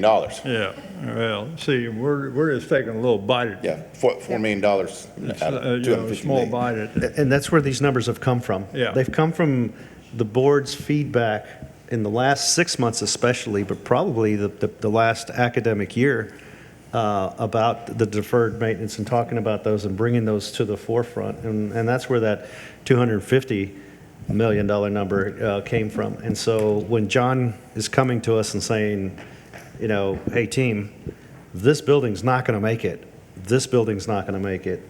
These parts, they're small subcomponents that shut down an entire operation. It's tricky. Not that we're going to fund the whole thing, but in my recollection, other entities have gone to bond issues to do deferred maintenance, and their bond elections have not been real successful. So, yeah, and I agree with that, and I understand. So there needs to be, I agree, we're only taking a small bite at it, but at least we're starting on that road. Yeah, and we've taken off 5 buildings over the past 10 years, 4 or 5, I think it's 5. And there's possibility for more opportunities in the future to take some things offline for those reasons. And so it's kind of a catch-22. Yes, there's deferred maintenance. Does an entity, is it very popular for an entity to go out for a bond for deferred maintenance specifically? No, you don't go about it that way. No. Does it resolve the deferred maintenance? Quite possibly, but there's a very direct way of going about it, and I know the community. I've heard from the community. I've heard from you all as Regents that it being a Band-Aid to come up and fix a bunch of leaky pipes is not what a bond is used for. We would be very, very cautious before we would even introduce that concept. Does the college have the ability to issue certificates of obligation? So, John, what are the various options? I can think of several. We can do revenue bonds, we can, and these are questions more for Raul than anything else about our financing, but So we can do revenue bonds, but I think we still need to have a little bit more extensive conversation on how to finance it. So say, for example, if I repair it and my useful life is only 4 more years, and I'm going out to finance a bond for 10 Yeah. years, Yeah. Yep. I'm just paying for this 2, 3, 4 times, I where understand. if I can just Yep. chip away with it here and there, and then maybe have a conversation of, hey, do we think of something different other than just a repair? I think Mark mentioned, maybe we do a rebuild, you know? Maybe it's time that we bring in a new building. I don't know. But those are the conversations, how to stretch our dollars. Again, you know, I know there are institutions that really don't have a choice. They need to go get the bond finance because they're in dire straits. They waited 200 years, and now it's like, Yeah. they don't have a choice. They need to do something quick and fast. Luckily for us, I don't think we're there yet. Yeah. Correct. And I would agree with you, Mr. Garcia. And the other thing is too, you know, evaluating, constantly monitoring the economy, constantly, when you think about what happened in 2000, where the interest rates were in 2014, 2016, you get my point. Yeah, Such a different good point, scenario. Mark. I mean, today's interest rates, the cost of finance is at the high end, whereas at the peak of the pandemic, it was pretty low. I mean, at that point in time, it may have made sense, but it was very difficult to figure out what needed to get done in short order. Add to all of, I'm sorry. Okay, I was going to say, I think we have beat this. Mr. Garza had a question, so we're going to let him ask his question, then we'll move on to our next item. Yeah, the only question I have is that, I mean, I understand the need for spending for maintenance dollars. But I thought that there'd been a conversation about us having some sort of a strategy session, workshop, in order to be able to look at the whole thing and maybe come up with some plan or some schedule for maybe doing some capital improvement stuff down the road. Because again, to the average public, you know, Joe Q public, this does seem like a lot of dollars to spend in maintenance, particularly when they're gonna, their position or their vision or image is that we have a lot of new buildings. Yeah. So I think that we have to have that workshop and we have to work it into our schedule sooner versus later. Otherwise, we'll be looking at the same issues or bigger issues in next year's budget. Yes, sir. All right, And other, I have to interject this, other strategies for utilization, consolidation, demolition. I mean, there's a combination of things. There's Bingo. maximizing the space we have. You and I have talked about this many times, Regent Garza, which I absolutely appreciate and know that we would be talking about those kinds of things so that we don't be doing this, so that we can't be doing this every year. Thank you. Thank you, John. thank you. So the next item One on other, that, I'm sorry? one Yes, sir. other question with, you know, we lost our facility out in Cal Allen. Does the budget include replacement of that facility? Yeah, the replacement has been kind of retreating back to the high schools and using the high schools primarily for the dual credit opportunities. What we've been doing, that's an idea, that's an example of consolidation, using using online instruction to supplement what was going on there and kind of diffusing everybody back to the school districts. Okay. And then doing the best we can to bring those other adult learners into town. All right, So the thank you. short answer is no. All right, the next item on the non-salary expenses to discuss would be then the equipment. Can you give us some more information on the equipment number? Yes, so that equipment, that was some of the items that Ms. Keys discussed. We compiled a list of all the needs, not all the needs, but just some instructional equipment that we need. So like those dental chairs, the stuff for nursing, those mannequins. There's some equipment needed for our fiscal facilities to be able to maintain our grounds, get people around, golf carts, just equipment to main things. So there is several items that would be covered, but mainly this would be for instructional equipment. So those dental chairs, x-ray machines, things like that. So I would have a Do you- similar question based on the discussion around maintenance and repairs. Is our consumable equipment plan has to rotate and evolve year by year? And so this is a big jump in 1 year. Are we playing catch-up, or is this what the number ought to be year to year? John? Yeah, in some cases, we're playing catch-up. You know, like when she mentioned the dental chairs, those have been a big need for longer than this last year. So hopefully we can fund something like that this time. So when we think about these conversations, if we can begin to understand our maintenance needs, our facility plan, our consumable, those big consumable equipment kinds of plans. I think about it from my old school district days. It was replacement of buses, and you had to replace a couple of buses every year. So what is that similar big kind of consumable item that we ought to be planning for, and for the board to understand what that real number ought to be to even that out over time, not have big jumps in those items? Yeah, and then the reasons you'll have big jumps at times is sometimes the grants are depleting or actually helping along the way, and you don't ever know about that because we'll get a National Science Foundation grant or something like that, or a type A. You know, there's some other supplemental funds that are coming to the budget that you don't hit, and then you'll hit a spike because we're currently out of those dollars, and so there are those too. So just know that these aren't the only needs that are taken care of every year, and many of those needs are taken care of by state grants and federal grants. Yes. Yeah, but some of our equipment, you know, it becomes outdated, especially in the healthcare field. So we have to keep current. So something that was good 5 years ago isn't today. And so we have to continually replace outdated equipment. And I think that's part of the HPA, what's being driven by HPA, right? We want to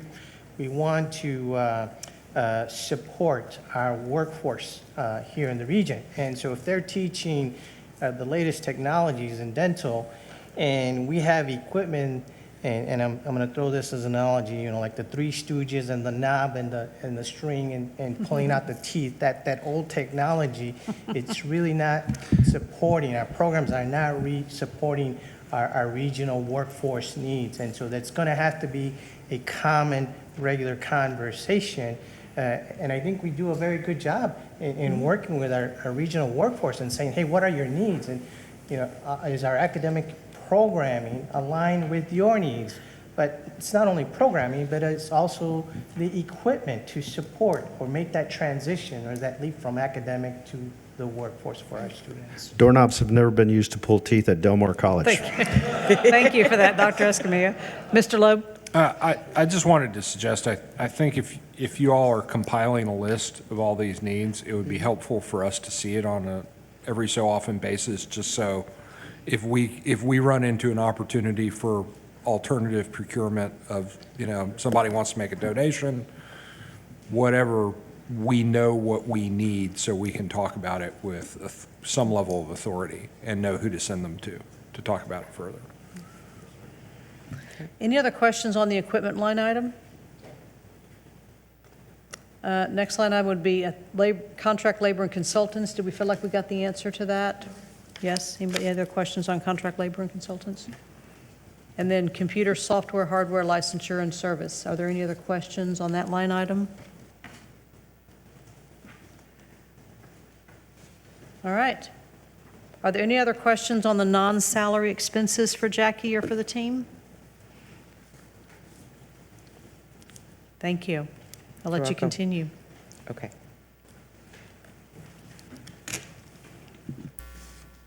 Whoa, I hit one button. What happened? Yeah, I don't know what happened. I hit one button. Zach, can you come help? We kind of got it. Somewhere. Thank you.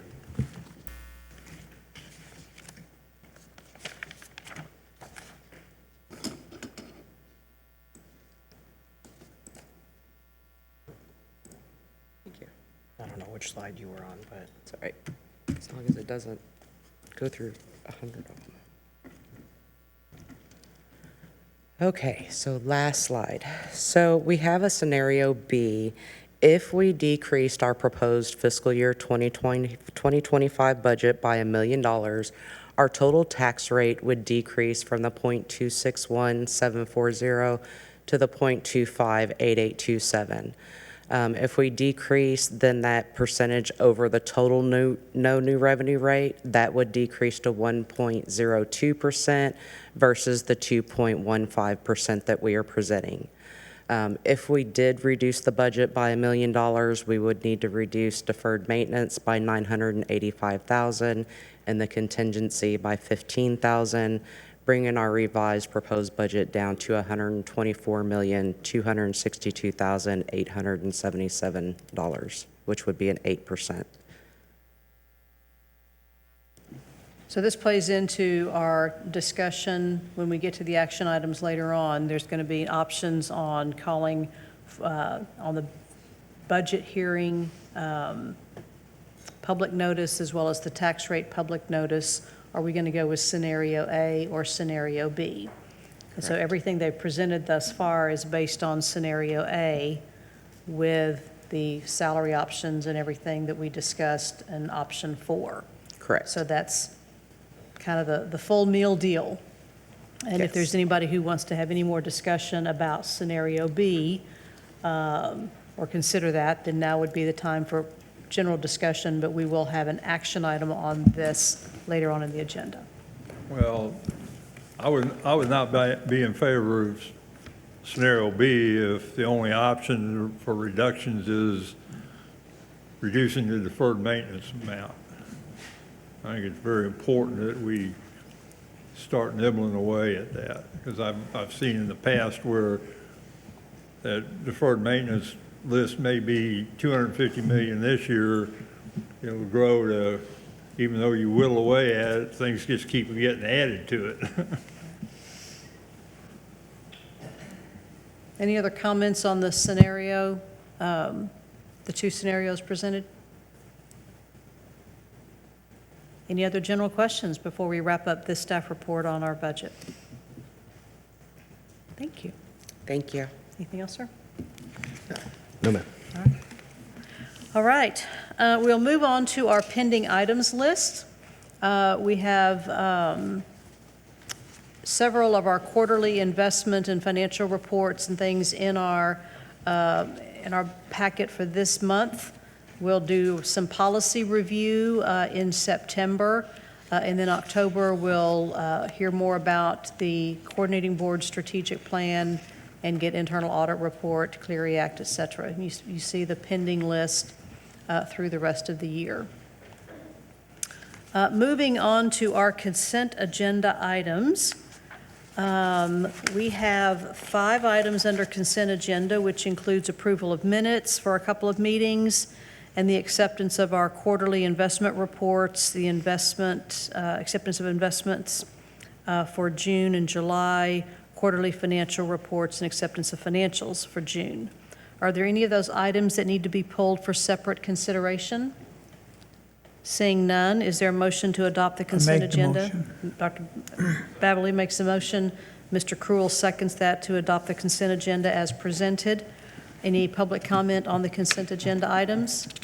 Seeing none, all those in favor of adoption of the consent agenda, please raise your hand. Any opposed, same sign. That motion passes unanimously. So now moving on to our regular agenda, we have the discussion and possible action to order the Board of Regents, related to the order of the Board of Regents for our maintenance and operations budget and debt service budget. Mr. Garcia. Yes, thank you, Madam Chair. So the college is mandated by Texas Tax Code 26 to hold a public hearing on the proposed fiscal year 2025 budgets. I think it's up to the board to make a decision if it's going to be A or B on this one. Today's board action item is to hold a public hearing on August 27th at 11:30 a.m. on the proposed M&O and debt service budgets. Details of this tax and M&O budgets information was presented earlier today as part of our update. So we are now asking for the board's approval of an action item, again, for the college. And then once we have approval, the college will make the August 27th hearing, public in this weekend's Caller Times newspaper. So it's just a question of it's going to be A or B, and then taking action on the item. Thank you. So board members, we have before us the two scenarios, and we have two resolutions. Am I reading that correctly? No, we have one resolution. So let's have a discussion on scenario A or B. Is there a motion that we base our fiscal year budget on scenario A or scenario B? I make a motion that we base our budget and the public hearing on scenario A. Thank you, Mr. Cruel. Is there a second to that motion? Second. Second by Dr. Babbly. Any discussion on that motion? Mr. Garza? Okay, just to be clear, scenario A is all the bells and whistles, I guess is the question I've got.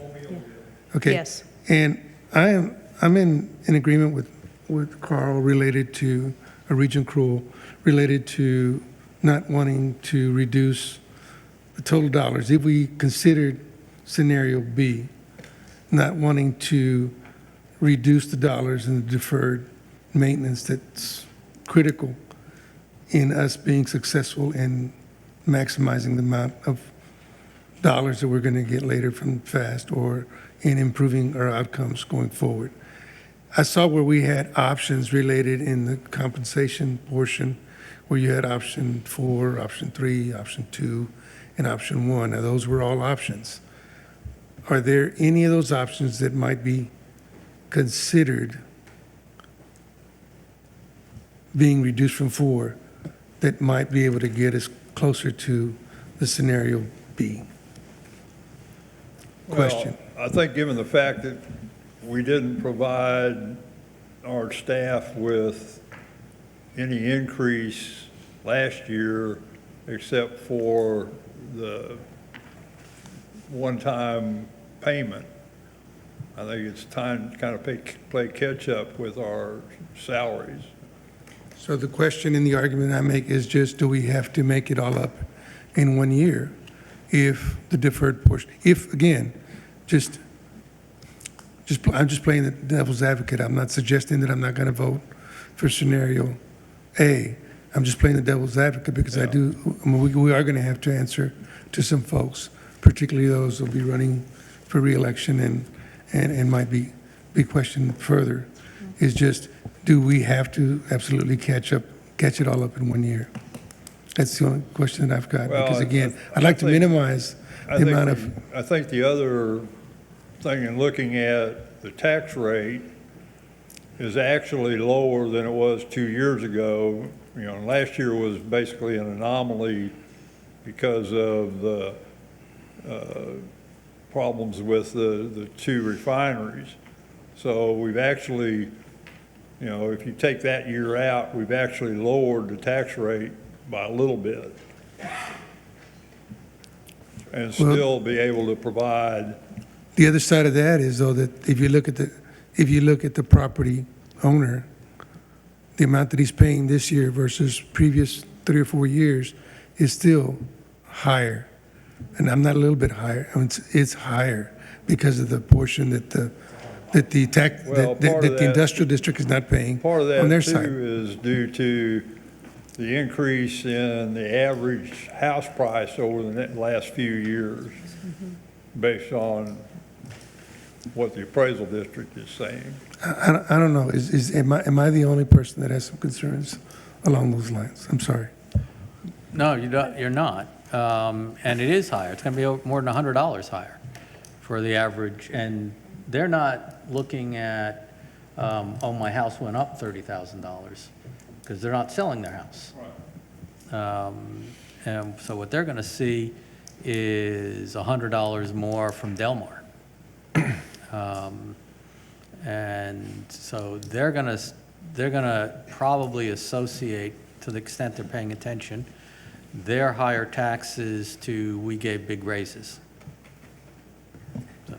The difficulty I have is, and again, I am really, really grateful to the staff and to the faculty for the issue, for helping us through the issues we had last year. I am, absolutely. And I am in awe at the talent level, the education level that we have in this institution, serving on this board. I'm elated at the pool of professionals that we have here at Del Mar College. So to answer your question from a process standpoint, if you wanted to vote against the motion for scenario A, and if that fails, then we would come back and have a discussion about potentially scenario B and provide direction to staff on finding other alternatives to cut $1 million from our budget, to come back with some alternatives that might involve we have salary expenses that make up the majority of our budget, and then non-salary related expenses that make up a much smaller share. So if you wanted to provide some direction to the staff on a scenario B that would minimize the deferred maintenance and take that money from other, we could potentially do that.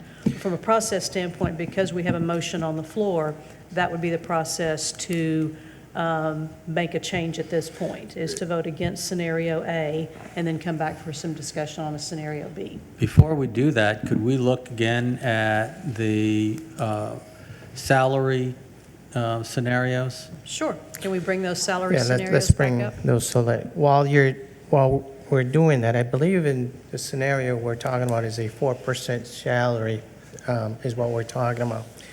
When you look at last year's inflationary rate, we were talking about a 5%. There was zero increase for that. This year, through the end of December, we're looking at 3.5 for a combined 8% inflation in the cost of living. Scenario 3, we're talking about a 4%. And if you look at it in a 2-year period, we're looking at 2% last year and 2% this year. One of the thing I'd like to add is, before we get into this, is from the overall perspective, is that when we came to the workshop in July, the budget workshop, we talked about a significantly higher percentage of the above the no new revenue rate for the overall tax rate. The position that is improved as the numbers were refined, that lowered the above the no new tax rate to just over 2%, shows remarkable efficiency and gains for this community and the college. And so instead of the what was it before, the total above no new revenue rate in July was like 5.64 or something like that? It was 5.9 in July, and now we're at 4.97. 4.9 on the M&O side, and then the overall above the no new revenue rate is now 2%. Yes, 2.15. It shows remarkable efficiencies. I just had to add that. I didn't say that before, but that's what's bolstering our budgets, and we're being bold with the budgets this year, especially coming off that anomalous year that we just had. And so there is a recoil effect that we're feeling here that we talked about before.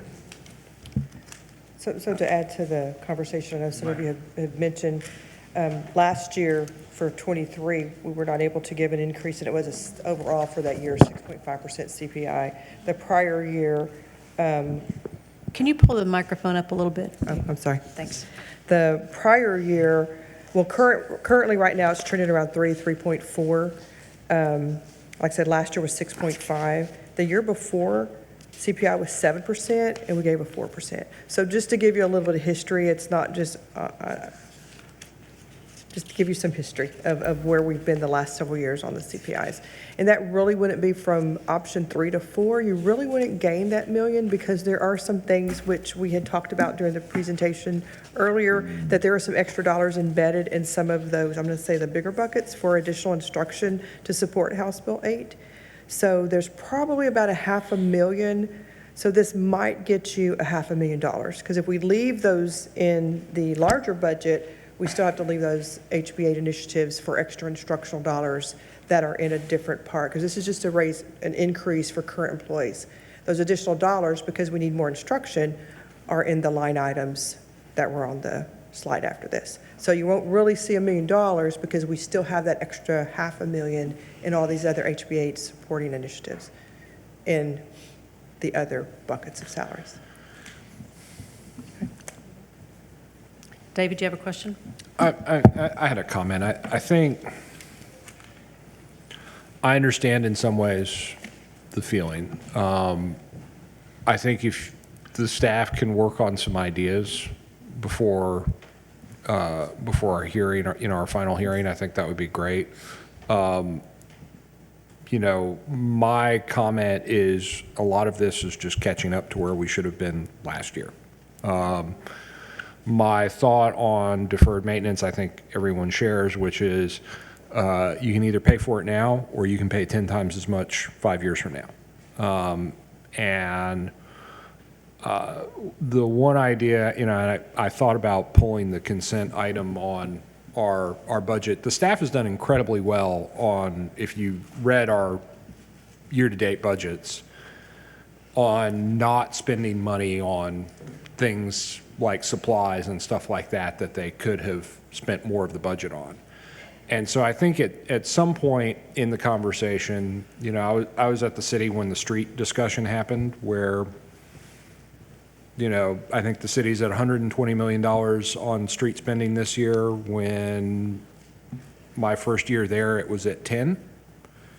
And it was kind of one of those, a journey of 1,000 miles begins with a single step kind of things. And one of the things that came up is, how do we deploy the money that we had budgeted but didn't get spent for whatever reason? And so I think how we deploy our reserves, our contingencies, and our unspent budget is part of that conversation as well. And so I think we do need to sit down and have that larger conversation. I don't think we're going to have it in the next 2 weeks. So I mean, I'm sympathetic if we can figure out some ways to get through this. But that should be part of the conversation as well, long term, is if there's $1 million that doesn't get spent on something one year, do we put that into our deferred maintenance account, things like that. So that's where I am. One other, sorry. Go ahead. Go ahead. Oh, sorry. I'll listen. The last thing I would want to do is make this institution less competitive in being able to keep talented individuals that are going to be able to allow us to be able to complete our mission, or to be able to achieve the things that we know that we're on a course to achieve. I mean, as an institution, you guys have done a great job, up to this point, and I think we're doing a great job right now positioning ourselves to be able to take full advantage of all the changes that have occurred with House Bill 8 and which are going to continue to occur as they measure outcomes. I truly believe that. And in those scenarios where we don't get monies for some of the instruction or some of the things that we're giving the community, that's okay, because in my book, we're still doing the right thing. Mm-hmm. So, I mean, I don't want to say that we don't need to take option 4. I am just concerned about the amount that we're continuing to push down to our taxpayers. I think, Dr. Escamilla, you shared with me that you felt that the enrollment rate was up to about 8% over last year, fall to fall. As of today. And that's really encouraging. I mean, to me, that's really encouraging because, again, as our enrollment goes up, our revenues go up. Therefore, budget issues that we have going forward should begin to diminish, or we're able to either do more things or we're able to not impact our taxpayer or our students in the way of tuitions. And so Yeah. So you're talking about enrollment trends and so forth as it relates to the component of the budget, which is which is student revenue, student-derived charges, and so forth. And so what we have in the budget is a flat scenario, and yet we're looking, and at the news today is that we're trending up, and we're having to speculate. The problem with looking at that number this year is that it too is an anomaly in that it's been a while since we've seen 8% up at this point before school starts. And so we don't plug in the 8%, which could have smoothed things out as well. One, we didn't know, frankly. We're holding with a conservative number still on that front, and hoping that anything above the budgeted amount for student charges just helps us out that much more for equipment and student needs. So we're not going to bank too much on that number just yet.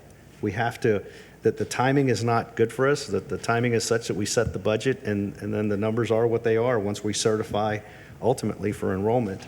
It's a speculation, but after we get back to normal times and have more trending data year after year, we will get more precise and be able to be less conservative, if you will, on the student charges side. And just as a reminder, today's vote is for publication, to call the order for the publication of those public hearings. This is not a final budget vote today. That budget vote will take place on August 27th. And so this is merely an order to call for the budget. And I think staff has heard a lot of great discussion here. And while these are final numbers today, there'll be final numbers on the 27th. And so we'll look at whether or not there's any more sharpening of the pencil between now and then. May I add? Yes.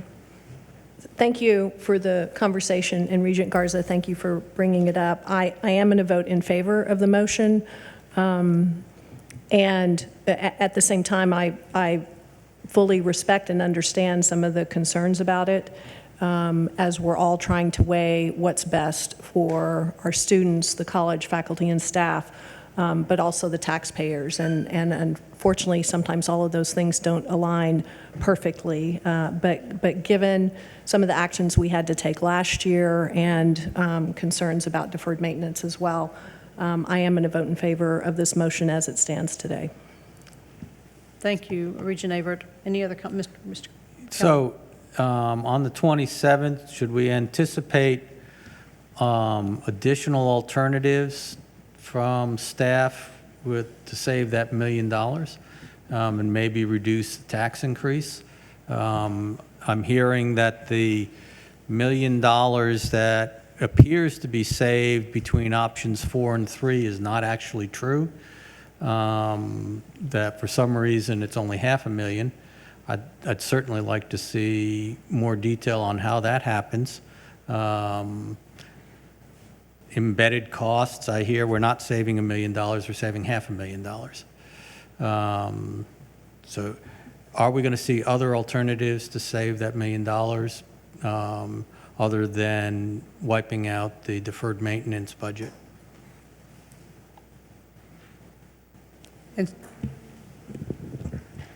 And so you're... I want to know what options are we going to get on the 27th if we vote for option A today. Are we going to see, once again on the 27th, well, you're either going to vote for option A or we're going to wipe out deferred maintenance? Are we going to see from staff other opportunities to save that money? I tend to ask the staff to bring in various scenarios just like we have today. And so if that be the charge and the expectations from the board to me, I will bring various scenarios where there's... If that's going to be the case, it affects how I'm going to vote today. If that's not going to happen, I know how I'm going to vote. If it is going to happen, I may vote differently. So I think with that direction, so if the staff can bring back other options for the board to consider in the B scenario, whether there's any adjustments to the revenue side, if there's additional fine tuning on the expense side. Understood. to bring, because I think it's about the tax increase. It's about the revenue side. It's about what's required to, it's not the spend, you're not questioning the spending, but you're questioning the necessary tax rate That's to exactly what support that I'm budget. questioning. I join everybody in wishing that we could give a 6% raise. We're going to increase the taxes on taxpayers who likely didn't get any raise. And we're treating a 4% raise as if that's offensive. And it's not. But if there are other alternatives worth considering, and they're going to be brought up on the 27th, that affects the way I would vote today. Go ahead, Ro. Oh, Jackie, go I ahead. was just going to say, in order for us to conduct the public hearing on the 27th for the tax rates, we have to decide on a tax rate today. That depends on the different Unfortunately, scenarios of the orders. the posting, we're subject to the posting of the calendar of the local newspaper, no offense to the public, we're subject to that deadline that we have to move ahead on. And that's why we brought multiple scenarios in. No, there's nothing offensive about any of these scenarios. I wouldn't bring scenario 1 through 4 if there was anything offensive about anything. I would never allow that to happen or even be part of it, for sure. So please don't take it that way. And the college has given and continues to give and has been through even tougher times in the past than even last year. But again, when you look at the tax rate, as Mr. Crowell was saying, when you look at the tax rate, last year it was just an anomalous year. It just compressed everything, almost stopped everything in a lot of ways. We understand that. This year is even lower than the last year. I know truth in taxation. I understand tax increases. I pay taxes too. I get it. And I understand that. And so as such, it's these scenarios are for your consideration. I won't do anything other than what I say I'll do. It's hard to speculate. That being said, that's a tricky thing. If I leave today and say, now I've got to go find another way based on I owe some, I've never done anything like that, I'll tell you, in this position.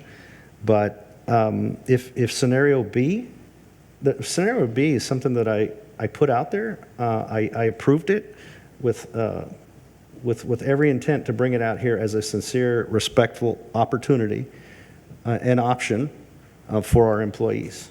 And there is nothing, we are not sitting here, I promise you, nobody is sitting here being ungrateful and or less than genuine about these proposals, scenarios before you. I'm on board with that. I completely am, and I'm completely on board with the anomaly that was created by last year. And it wasn't lost on me that the true comparison is really to 2022, and we are reducing the tax rate. The variable that catches my attention is that for the average homeowner, their tax bill from Del Mar will go up $100. That in my mind is the issue. Scenario B, I think, lessens the tax burden by $7. I know every penny is precious. We've been through this before on other variations of this board, and I've let the taxpayers know. We absolutely appreciate every penny and so forth, but the scenario B was calculated, and it would be $7 less still. It would only be $7 less. Yes. Jackie, am I missing something? Yeah, that's correct. Thank you. Yeah. All right, are any more questions? I'm sorry. Yes. I was just going to say the difference between the two tax rates is like a quarter of a penny. So it's like $7 is all it equals out to. On that average household number. Yes, on that average household number, it's Correct. $7 difference. Thank you. I appreciate the discussion, and that's the difficulty of these multiple inputs into our budget process. You know, we've heard about the salary options for a number of meetings now, but didn't have the final appraisal district numbers until late in July, and then the revisions on the state numbers. And so it takes a number of inputs to put all of this together, which in those other inputs inform our ad valorem tax input in as well. So I think it's a difficult discussion, and I, as Libby said, I do appreciate the concern and the voicing of the opinions and the concern for the taxpayers. Do we have any other questions, or are we ready to call the question on this vote? The motion before us is to present for the order the tax revenue, the total fiscal year budget, a balanced budget of $125,262,877, basically scenario A, to go forward as our, for the order for the conducting of the public hearing on the budget. There's no further questions. Yep. Well, the tax rate is a separate vote. The tax rate order is our next vote. And again, these are just calling on the orders, not the actual adoption of those rates. So all those in favor of... I am so sorry. Thank you, sir. Thank you. Is there any public comment on that motion? Seeing none, I'm going to ask for a roll call vote so that we can be clear on the numbers that we have.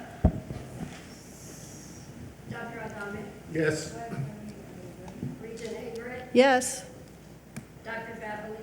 Yes. Regent Kroll? Yes. Regent Garza? No. Regent Kelly? No. Regent Lowe? Yes. Regent Scott? Yes. Dr. Turner? Yes. So that motion passes 7-2.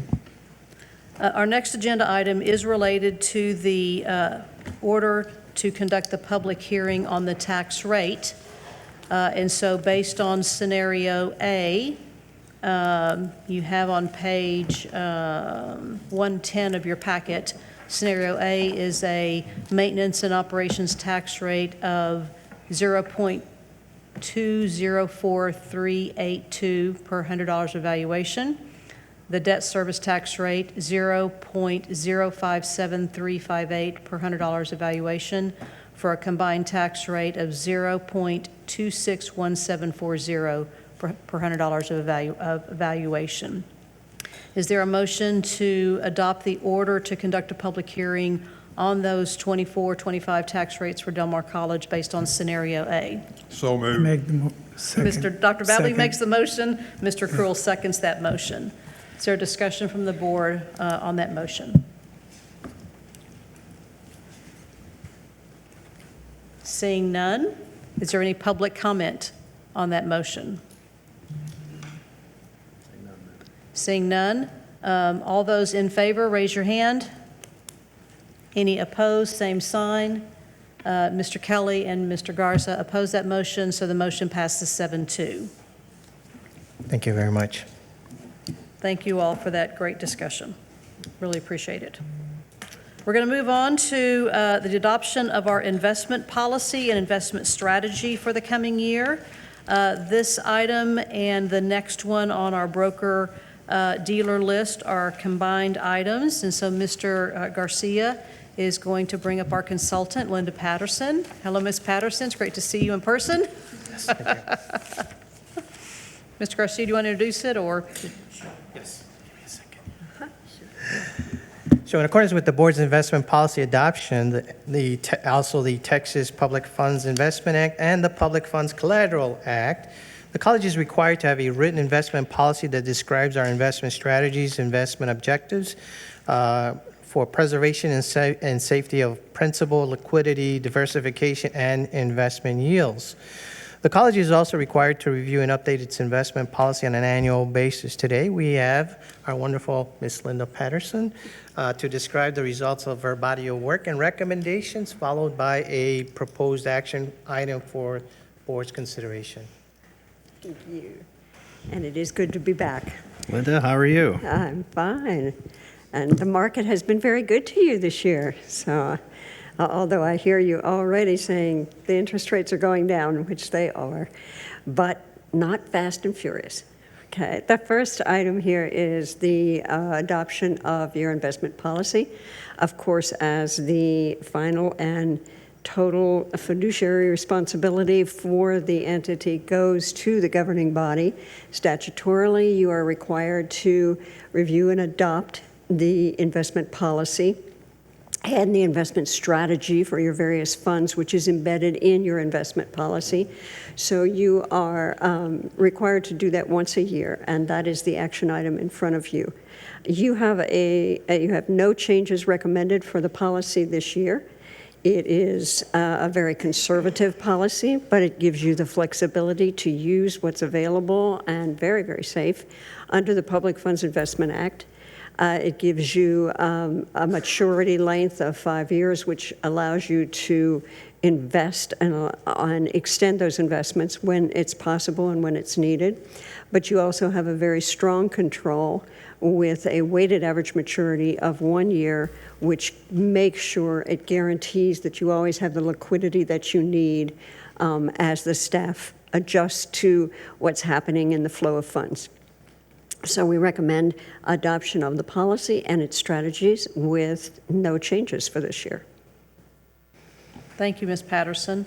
You have the resolution, which seems odd to adopt something that has no changes, but we still have to be proactive in adopting the policy, even though there are no changes. So is there a motion to adopt the policy as presented? Dr. Babley makes that motion, second by Mr. Kelly.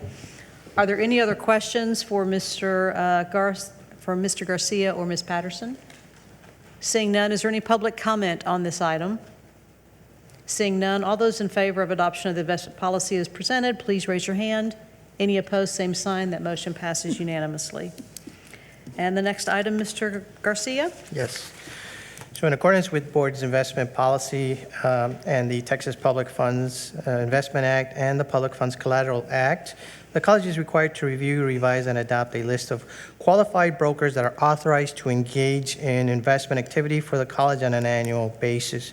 Today, we have Ms. Linda Patterson to describe the results of her body of work and recommendations, followed by a proposed action item for the board's consideration. The brokers and dealers that you use for treasury operations and for investments provide your access to the market. And since you didn't like a policy that had no changes, there are a few minor changes to this list of broker-dealers. Obviously, the brokers and dealers are the ones that give you access to the market and provide a competitive basis anytime there's a buy or sell of a security. This is a very extensive list, and that's why we haven't put it in front of you. But it is a list where every broker and dealer has been vetted by Meter Investments and assured that you are getting competitive competition on every buy and sell. So we're recommending the broker-dealer list for this year, which again is another statutory requirement for adoption by the board. Thank you, Ms. Patterson. The list is included in your packet. Is there a motion to adopt the broker-dealer list as presented? Dr. Adami makes that motion. Second by Dr. Babley. Any questions for Ms. Patterson or Mr. Garcia? Is there any public comment on this item? Seeing none, all those in favor, please raise your hand. Any opposed, same sign. That motion passes unanimously. And then one more for Mr. Garcia and Ms. Patterson. Yes. So our 4-year contract with Wells Fargo will expire at the end of this month. With that said, the college has partnered up with Patterson Group, a member of Meter Investment Company, to issue a request for proposal for bank depository services. Ms. Patterson will once again discuss the results of the RFP with recommendations, followed by a proposed action item for the board's consideration. This is your third statutory requirement for approval by the board, where we looked at the policy and the strategy, the brokers and dealers, and then on a periodic basis, every entity in the state, every public entity needs to go back out for open competition for request for proposal. Okay, thank you. To go out to look for your banking services, your depository. Your depository acts as your banking services, a critical partner for you for the flow of funds and to make sure that you stay up with the best technology, all the new technological charges and changes that have been made over the last several years in ACH, in remote deposit, in electronic transmission of information. All of this comes in under the RFP. The RFP process was started back in May, in May of '24, where we went out with an extensive RFP, or request for proposal. It has several hundred questions in it and deals with every particular part of the banking services, from collection and to disbursement, to investment, custody, collateral, and so forth. The questions came back in again from the banks, anything that they needed in addition to what we had provided for them, and they were the proposals came in back in June, mid-June, June 14th.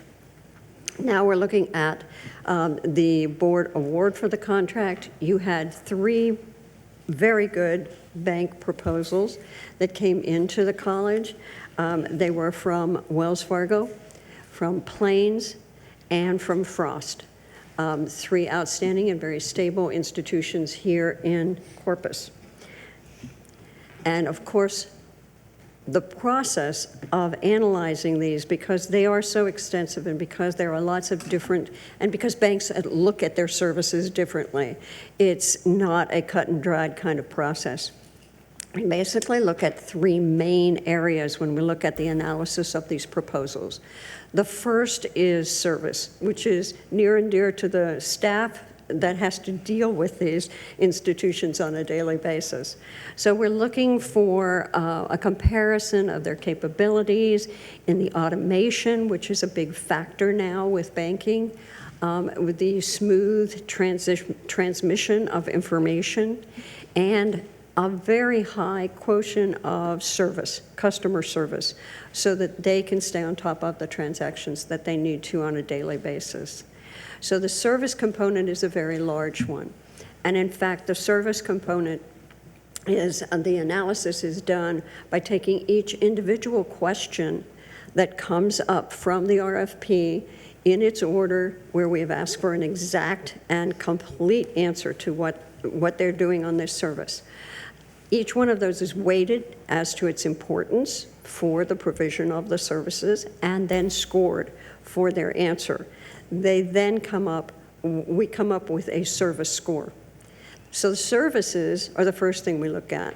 The second thing, which is near and dear, especially as you're going through your finance and your budgetary process, is the fees that are involved. And this is part and parcel. It's not this is the fee. Every fee from a bank is different. Every check, every ACH going in, ACH is going out. So all of those are put against your historic volumes, and then we come up with a fee basis. The cost of services also involves incentives that we ask the bank for retention or transition incentives. So those are added into the process. And finally, part of the cost component is what can we earn there? And of course, many of you have seen me for several years talking about what kind of earnings that are very important to your budget. And the earnings potential is dependent upon their rates, but also dependent upon what kinds of structures they can support as far as account structures are concerned. So those 3 big areas are brought together for a net contract impact about what is the best situation for the district. The objectives were set up as 40% on the savings and the cost and earnings potential from the proposal that was provided, 45% on the service and the reports, which are so critical with finance, the timeliness of the reports, the access to the data on a daily basis, and so forth. The 10% easily done here with 3 very well experienced and stable institutions, and the references, many of these institutions the district has used in the past. And then, of course, we have to look at the credit worthiness of the institution and the stability of the institution. The service scores, when we put all of the scores together, with each question being weighted and then scored, you can see the results there. Frost Bank coming in at 494, Plains coming in at 591, and Wells Fargo at 657. A lot of the difference here, the major difference, the first one especially, is the account structure. With banking now for an institution, it's a matter of getting the bank money out of the bank. It's getting it out so we don't have to pay a balance-based fee. It's getting it out so that you can earn the highest potential earnings in the Treasury area. So the sweep option was not available at Frost, and as a result, then the money would have to stay in Frost. A sweep means that you're sweeping the money every night into a money market mutual fund, the highest earnings rate that you can get. That sweep option's not available at Frost, and they also, at that institution, charge what's called a balance-based fee, which I refer to as a rental. It's basically, you're gonna hold my money, so I have to pay rent for it. And that comes out and gets to be pretty substantial, even if you reduce, and your staff is very good at reducing those amounts and keeping that balance low. It's still, we're still talking about $400 to $500 a month in rent for your money. So a big kind of factor in these differences. Automation, Wells is the only one that has capability and experience with your system, and has one of the most detailed technological and technological advances in this system. It's obviously an international bank and puts a lot of its money and benefits towards the technology. The disbursements, you may or may not know that Del Mar uses a check writing, check printing system. And so the transmission is out there, takes away from the paper, the handling, the licking the stamps, the whole 9 yards when it comes to sending out checks. And that often requires a same-day turnaround. Frost lacks that same day. The other two have that. Stop pay on auto renewals. How much time does staff have to go in and research stop pays and process them through? ACH, this is a critical one too. ACH is automated clearinghouse funds, and this is like a wire, but an aggregated wire. So the ACHs are either charged when you send the file to the bank to say, go ahead and pay these people, or when it's actually paid. So it's initiation versus settlement. Can be 2 days. In my world, 1 day means earnings. So you want to focus and get that as tight as possible.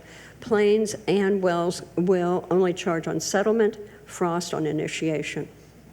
And then collateral is the final major difference here. The online inquiry on collateral, which backs up and supports the safety of your funds, is available online with both Plains and Wells Fargo. Not at Frost, at Frost and Wells Fargo, but not at Plains, because they are keeping their collateral at the Bank of New York. And the Bank of New York has the systems available for ongoing, everyday, daily mark-to-market on your collateral. Here's the important part on the cost side. When we look at the gross monthly fees based upon your historical values, you can see the difference there. Frost is considerably higher at $4,800, and then Plains and Wells Fargo coming in at $2,200 and $2,300. From those gross fees, we ask the banks always, what kinds of incentives do you want to give the college? And when we look at those adjusted for the incentives there, Frost was waiving 3 months plus a $2,500 supply credit. They also give and supply bags, deposit bags, and endorsement stamps for the life of the contract. But since most transactions are now electronic, we really don't need the deposit bags anymore. Plains has waived 6 months with a $1,000 supply credit, but Plains was a little different. Plains has incorporated their costs, but not the costs of any third-party vendors that they use. They use third-party vendors for EDI, they use them for their purchasing card, when you take those out, you have to adjust to make sure that you're actually comparing apples to apples. Wells Fargo has given you $10,000 credit on service fees to be used in the first 3 months, unfortunately, just in the first 3 months, on any service that you would take on new within those first 6 months, and a $5,000 supply credit. So we've adjusted the fees for the incentives compared with all of the known fees at all of the banks, and the results are there. Frost still from $4,500 down to $3,000. Plains stays the same, and Wells Fargo down to $1,400 on a monthly basis estimated for them. The rates, we are not recommending, haven't for several years, to be using a compensating balance, which is an institutional means of paying for your bank fees. Leave the money in the bank, you earn at a very low rate, that pays your fees. Unfortunately, though, those compensating balances or those earning credit rates are running about 0.5%. That's versus 5.5% that you can get in the open market. Not a comparison at all. So the compensating balance was not recommended, which means that you have to have the sweep, which would be continued through your current contract. You've been using a sweep for several years now. And Frost's proposal was under the compensating balance only, since they do not have the sweep, and would also accrue that balance-based fee that I mentioned before. The fees with the sweeps, you can see the results of the higher rates. On the bottom there, the sweep account rates and net earnings based on comparable service levels from the 3 banks. So the highest earnings there would be from Wells Fargo Bank at $8,600. The recommendation then is the highest service score that you got was Wells Fargo. The cost of services, the lowest cost being at Wells Fargo, and the highest earnings. Plus, there is that additional no transition cost that is always going to be incurred by moving from one institution to another. So our recommendation is for the board to award the banking contract to Wells Fargo. Thank you very much, Ms. Patterson. Other questions for Linda? David? So are the fees and interest rates locked for 4 years? No, they're not. Okay. The fees are locked. Okay. They will not change. But the interest rates, of course, are from the market. So if you're sweeping out into a money market fund, yes, they're going to go down.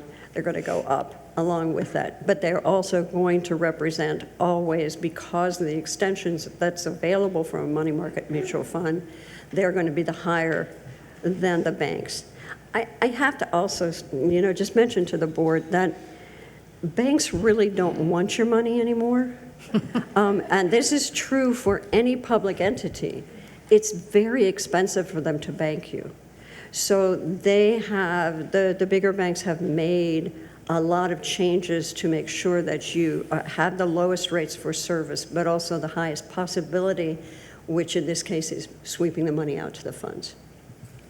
So why are we doing, a lot of other organizations like ours do 1-year contracts. Why is ours a 4? No.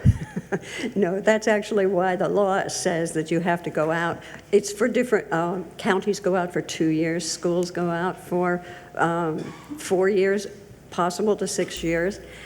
Cities go out for 5, the college goes out for 5, and it's because it's such literally a pain to change banks, and it's very expensive. So there's a tendency not to go out. So the law is written such that you better go out and check, make sure that you're getting the right services, make sure that you're capturing the newest services, and that you're getting the most competitive bids. Right, so you have to go out You got to go out. you got to go out every 4 years, but you can go out sooner. You have to get, by statute, the different types of entities go out for different time periods. But there's a maximum, but there's not a, you can do. There's not a early. minimum. That's Okay. why there are termination clauses. Okay, so that was another question I had. Wells has been scaling back their presence in the market, it appears, just visually. Do we have an option to switch if they pull out of the market or substantially reduce their presence more? Well, like I say, you always have the termination clause. Okay, But there are provisions in your contract that they have to have a presence here in Corpus. okay, so they do have to have a presence? Okay. Right. Right. and- One of the reasons they're scaling back is because the technology, when's really the last time that you walked into a bank lobby? How did we let potential bidders know about the RFP? It's advertised by law as a legal notice, but also every bank in Corpus that was large enough to bid was sent an email saying, we're going out for bid, hope you're going to come to it, this is available, and then the RFP was made available to them. Okay. How large do you have to be to bid? Well, you'd have to have a capital structure that's able to handle the kind of money that flows through from a $125 million budget. I mean, a small state chartered bank is not going to have, is going to have $1 million, $2 million, but you really look for the strength of a larger institution like the 3 that you got. Okay. So is there anybody who qualified but that didn't bid? Actually, I think Bank of America, but I'm not sure if they're still here. Bank of America has basically pulled out of all public funds statewide. Okay. I do a lot of bank consulting, and I haven't seen them in 2 years. So, but none of the local banks are large enough? You have some others that are probably large enough, but they don't have the services that you need, or they don't want the deposits. Okay, but they got notified? Oh, yes. Okay.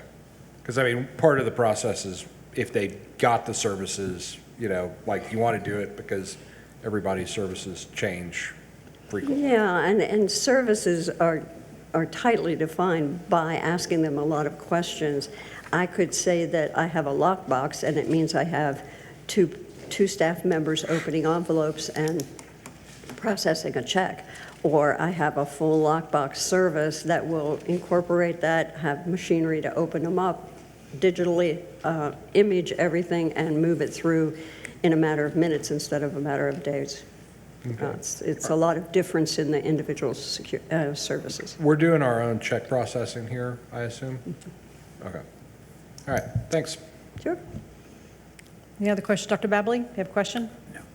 The staff is recommending that we award banking services contract to Wells Fargo Bank with the initial service to begin September 1 of 2024 and extend through August 31st, 2029. Is there a motion to that effect? So moved, Mr. Kelly, second by Dr. Adami. Are there any other questions on that motion? Is there any public comment on that motion? Seeing none, all those in favor, please raise your hand. All opposed, same sign. That motion passes. Mr. Loeb, is that? That was a no. Mr. Loeb votes no. Sorry, I was trying to, was that a slow yes or a? All right. That motion passes 8-1. Thank you very much, Ms. Patterson. Thank you. We have, Mr. Garcia, we have another presentation. This is Yes, Mr. I'm sure you guys are getting tired of me, so bear with me. Last one for me. So our 5-year contract with Collier, Johnson & Woods for the annual financial audit service for the college and the foundation will expire at the end of this month. With that said, the college and the foundation has been working on the request for qualification for the annual financial audit services for the coming years. Dr. West will next describe the results of the RFQ, followed by a proposed action item for board's consideration. Good afternoon, Regents. I'm here to tell y'all about our RFQ process for our annual auditing services contract that we released a request for. Oh, thanks. Request for professional qualifications. This slide shows our schedule that we followed with the release of the RFQ July the 11th. They had until the 19th to submit questions, submit a proposal by the 25th, and today we're going to ask that the board vote to allow us to negotiate the contract. We had 2 proposals received this time. The first was Carr, Riggs, and Ingram, CPAs and advisors, and then we have Collier, Johnson & Woods, PC, the incumbent. The contract this time is going to be an initial 2-year term with 3 annual options to renew, and this time period then would not exceed 5 years. It is for the annual audit services that includes for the college and the foundation for auditing the financial statements for both college and foundation, and then the single compliance audit for the college for the federal and state programs. The evaluation committee members were Raul Garcia, Joel Solis from the foundation, Christina Gonzalez, our director of grants, and myself. This slide, what we've done is we've summarized the evaluation criteria that we considered when we looked at both of the RFQ responses. And I'm going to try to go through them so that you can get a good understanding of how we came to our recommendation. The first one, comparing the 2 firms on experience. Collier, Johnson & Woods has been the colleges and foundations auditor for the past 20 years. If you look at their audit team, and Raul calculated this for us, they have a combined experience of 57 years with all the staff of auditing the college. And their entire audit firm is locally located, which I will just say I think is important for this area, for the college to support an auditing firm that is large enough for our graduates from Texas A&M and also Del Mar College to stay here in Corpus Christi rather than having to move to pursue their accounting careers. If you look at Carrs, Riggs, and Ingram, their entire audit team has 24 years of experience combined. However, their local audit team experience with Texas community colleges is limited to only the single compliance audit. Also, their entire audit team is not locally located. They do have a small staff here, but their audit team members are in New Mexico and New York. Then on the approach to audit, that was very comparable. Next item, ability to meet required timelines. Collier, Johnson & Woods has consistently met the timeline requirements that we have, which, first of all, reporting to the board in December, which is a major hoop to jump through, I will say. Then the coordinating board reporting deadline, the federal audit clearinghouse deadline, also submitting our ACCT to the GFOA is a deadline that has to be met. The next item, familiarity with software. Carr Johnson & Woods is familiar with Ellucian, which is the college's software, and the Foundation's MS Dynamics software. Carr's, Riggs, and Ingram said they were familiar with the college's Ellucian, but they didn't mention MS Dynamics. Their peer reviews were comparable, both passed their peer reviews. On their client references, Carr Johnson & Woods had all positive responses. However, for Carr's, Riggs, and Ingram, there were some concerning responses regarding meeting deadlines and reliability. Then on the final criteria, the assistance to obtain the GFOA Excellence in Reporting Award, Carr Johnson & Woods has consistently assisted the college and helped us greatly in obtaining that award for the past 13 years. Carr's, Riggs, and Ingram, however, did not list that as an item that they would help the college with. So based on these factors, okay, I'm sorry. Even so that Carr's, Riggs, and Ingram has really only done one audit for a Texas community college? A single audit, it was limited to the single compliance audit. Okay.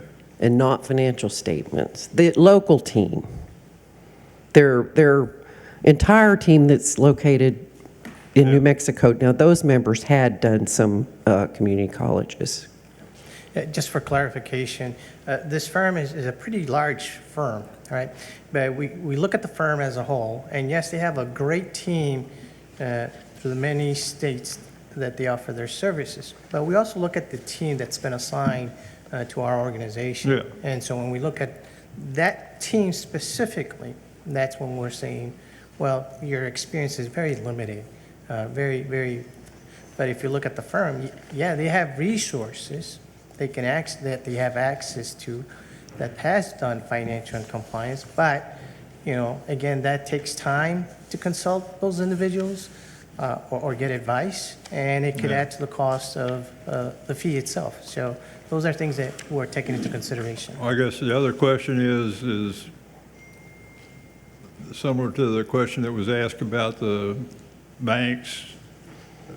How were the firms notified of the RFP? Was there a larger number of firms that Yes. were Let me check. solicited, or was it They send out a notification to the major CPA firms that are out there. Yeah. Similar to how they do with the banks. Okay. Our procurement office addressed that matter, and I'm not seeing David Davila here. He normally attends our meeting, but he would be able to describe a little bit further about how. More exactly, yeah. But they do notify other firms. All right. I mean, if we were able to reach this firm from Florida, I think they did a Yeah. pretty good job in trying to reach out to different firms. Okay. Yes. Another factor about the team being locally located versus not is that their fees are not, the ones that aren't locally located, they're going to have to cover their travel. So that's another, even though we don't talk about fees in the RFQ, but that's another consideration. So quick question then about, I understand that CRI is a very large organization, but in the RFQ, they identified who would be the local audit team for us. Is that correct? Yes. That is correct. They identified. And they were not local residents? Is that what I'm hearing you say, Kathy? No, the ones that are here are local. The ones that I considered their local audit team are here in Corpus Christi. So there was probably assigned, I want to say it was a partner, there was a quality review partner, there was a manager, and about 3 staff members. Out of the entire team, I would say 2 had a local presence. I think it was the manager and the Okay. staff. But we looked at the entire team as a whole, and when you compare the team that we're getting from Colder, everybody's from town. They're all accessible. And, Right. that's a plus for us. But the CRI team who would be assigned to this, they only have just over 24 years of experience, correct? That is correct. And they've not done extensive community college audits. That is correct. Okay. Yeah. Okay. So the evaluation committee scored Collier, Johnson, and Woods based on this criteria with a 97.25, and Cars, Riggs, and Ingram came out with a 72.5.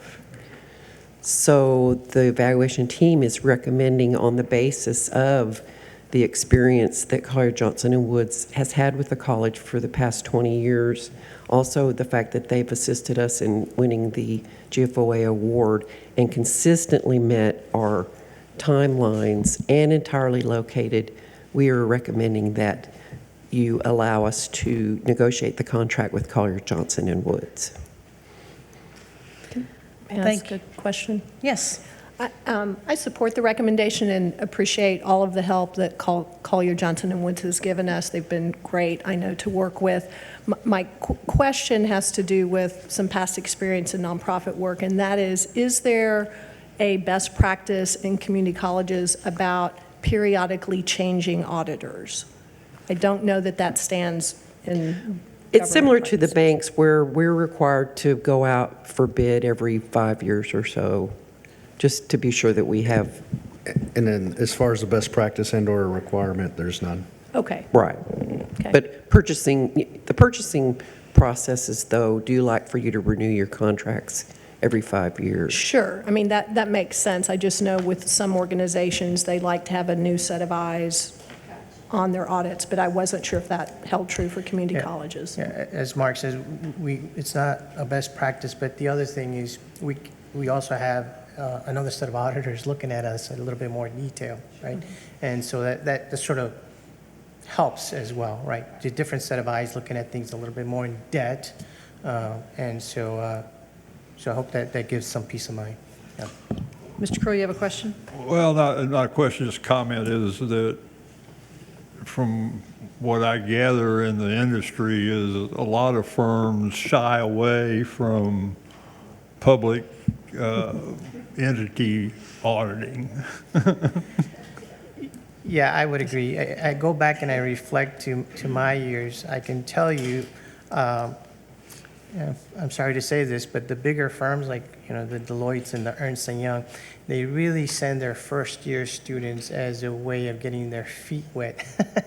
And then over the years, they start figuring out what specific industries they want to go to. And yes, even at Deloitte, they're very focused on the top 10% of colleges or universities and really don't propose on the mid-sized or smaller institutions. If financially, it just doesn't make sense for them. Yeah. So staff is recommending entering into negotiations for a contract with Collier Johnson Woods for a 2-year term beginning September 1st, 2024 to August 31st, 2026, with the option to renew for 3 additional 1-year periods. Is there a motion to accept the staff recommendation? Dr. Babbly, is there a second? Second by Ms. Averett. Are there any other questions or comments? Is there any public comment on this item? Seeing none, all those in favor, please raise your hand. Any opposed, same sign. That motion passes unanimously. Thank you, Dr. West. Thank you. Our last action item is related to the calling of our Board of Regents general election. Regents, we are going to have to go back and redo our vote on the property tax rate because I didn't read it correctly. So there's specific language. So we are going to have a redo when Ms. Tammy McDonald finishes with her presentation. Yes. Thank you, Chair. This is an order calling for the 2024 Board of Regents election. Del Mar College will have the following 3 Board of Regent positions on the November 5th, 2024 ballot. District 1 Regent, which is a single-member district, District 3 Regent, which is a single-member district, and at-large Regent, 1 at-large Regent. Election packets were made available beginning at 7:30 a.m. on July the 22nd. Packets continue to be available on the Del Mar College website under the Board of Regents webpage. They also are available at the Heritage Campus, Heldenfeld's Building Room 105A for any potential candidate. The filing deadline for all Board of Regent candidates is 5:00 p.m. August the 19th, so next Monday, August the 19th. The Texas Election Code requires that the Board of Regents adopt orders calling for the election. The college will participate with the Nueces County in the general election. And just as a note, early voting begins on October the 21st. Early voting ends on November 1st, and the general election is November the 5th. Details about polling sites and election judges will come out later. I'm going to defer to council if we have to read the whole order, but I do want to point a couple of things out that are in addition in the order calling for the election, is that on item 2 of the order, it does appoint Ms. Jessica Alanis as our election administrator for the district. And then it also gives some extra details on when the candidates would appear to draw for their placement on the ballot. So that's in section 4. So do we need to read the whole? Okay. So that was basically the additional information, just to point that out. Are there any questions for Ms. McDonald? If not, the chair will accept a motion to approve the order calling for the election as presented. Thank you, Mr. Garza. Is there a second? Second by Dr. Turner. Any discussion on that item? Seeing none, is there any public comment? Seeing none, all those in favor, please raise your hand. Any opposed, same sign. That motion passes unanimously. Thank you, Ms. McDonald. So going back to action item number 7, I need to read this specific language. And Ms. Pettis, do you have a note on who made those motions? I guess it doesn't matter. We can rescind. We have to rescind that entire act, and I'm going to read this motion, and we're going to do this instead. The motion is, I move that the property tax rate be increased by the adoption of a tax rate of 0.261740, which is effectively a 2.15% increase in the tax rate. Is there a motion to accept that language? Thank you, Dr. Adami. Is there a second? By Mr. Krewell. Is there any discussion on that language or on the motion? Is there any public comment on that motion? All those in favor, please raise your hand. Any opposed, raise your hand. We have Mr. Kelly and Mr. Garza opposing, so that motion passes 7-2. Regents got to clarify, that was to adopt the order setting the hearing date Yes. on the tax rate. I guess. Gotcha.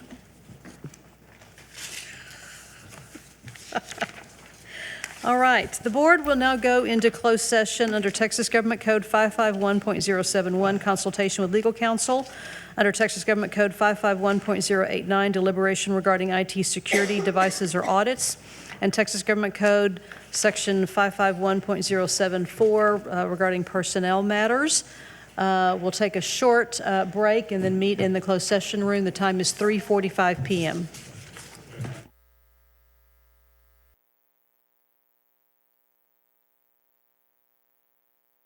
The board has returned from closed session at 5:12 p.m. We conducted President Escamilla's performance evaluation during our closed session, and the board has been, is, and continues to be very positively impressed by Dr. Escamilla's performance, by his dedication to the college and to our community, and to his integrity and transparency with which he operates with this board, we think with his faculty and staff, and with the community. So we want to thank you for your years of service. And at this time, the board will entertain a motion to approve a positive performance evaluation for Dr. Mark Escamilla. I so move. Thank you, Dr. Vavali, and Dr. Adami makes a second to that motion. Others that would like to make a comment? Anybody else would like to make a comment or discussion? We will have a discussion and vote on his total compensation package as a part of our final budget adoption in 2 weeks. But again, Dr. Escamilla, thank you for all that you do for the college. Thank you, Madam Chair. Thank you, Regents. It's an honor. And I suggest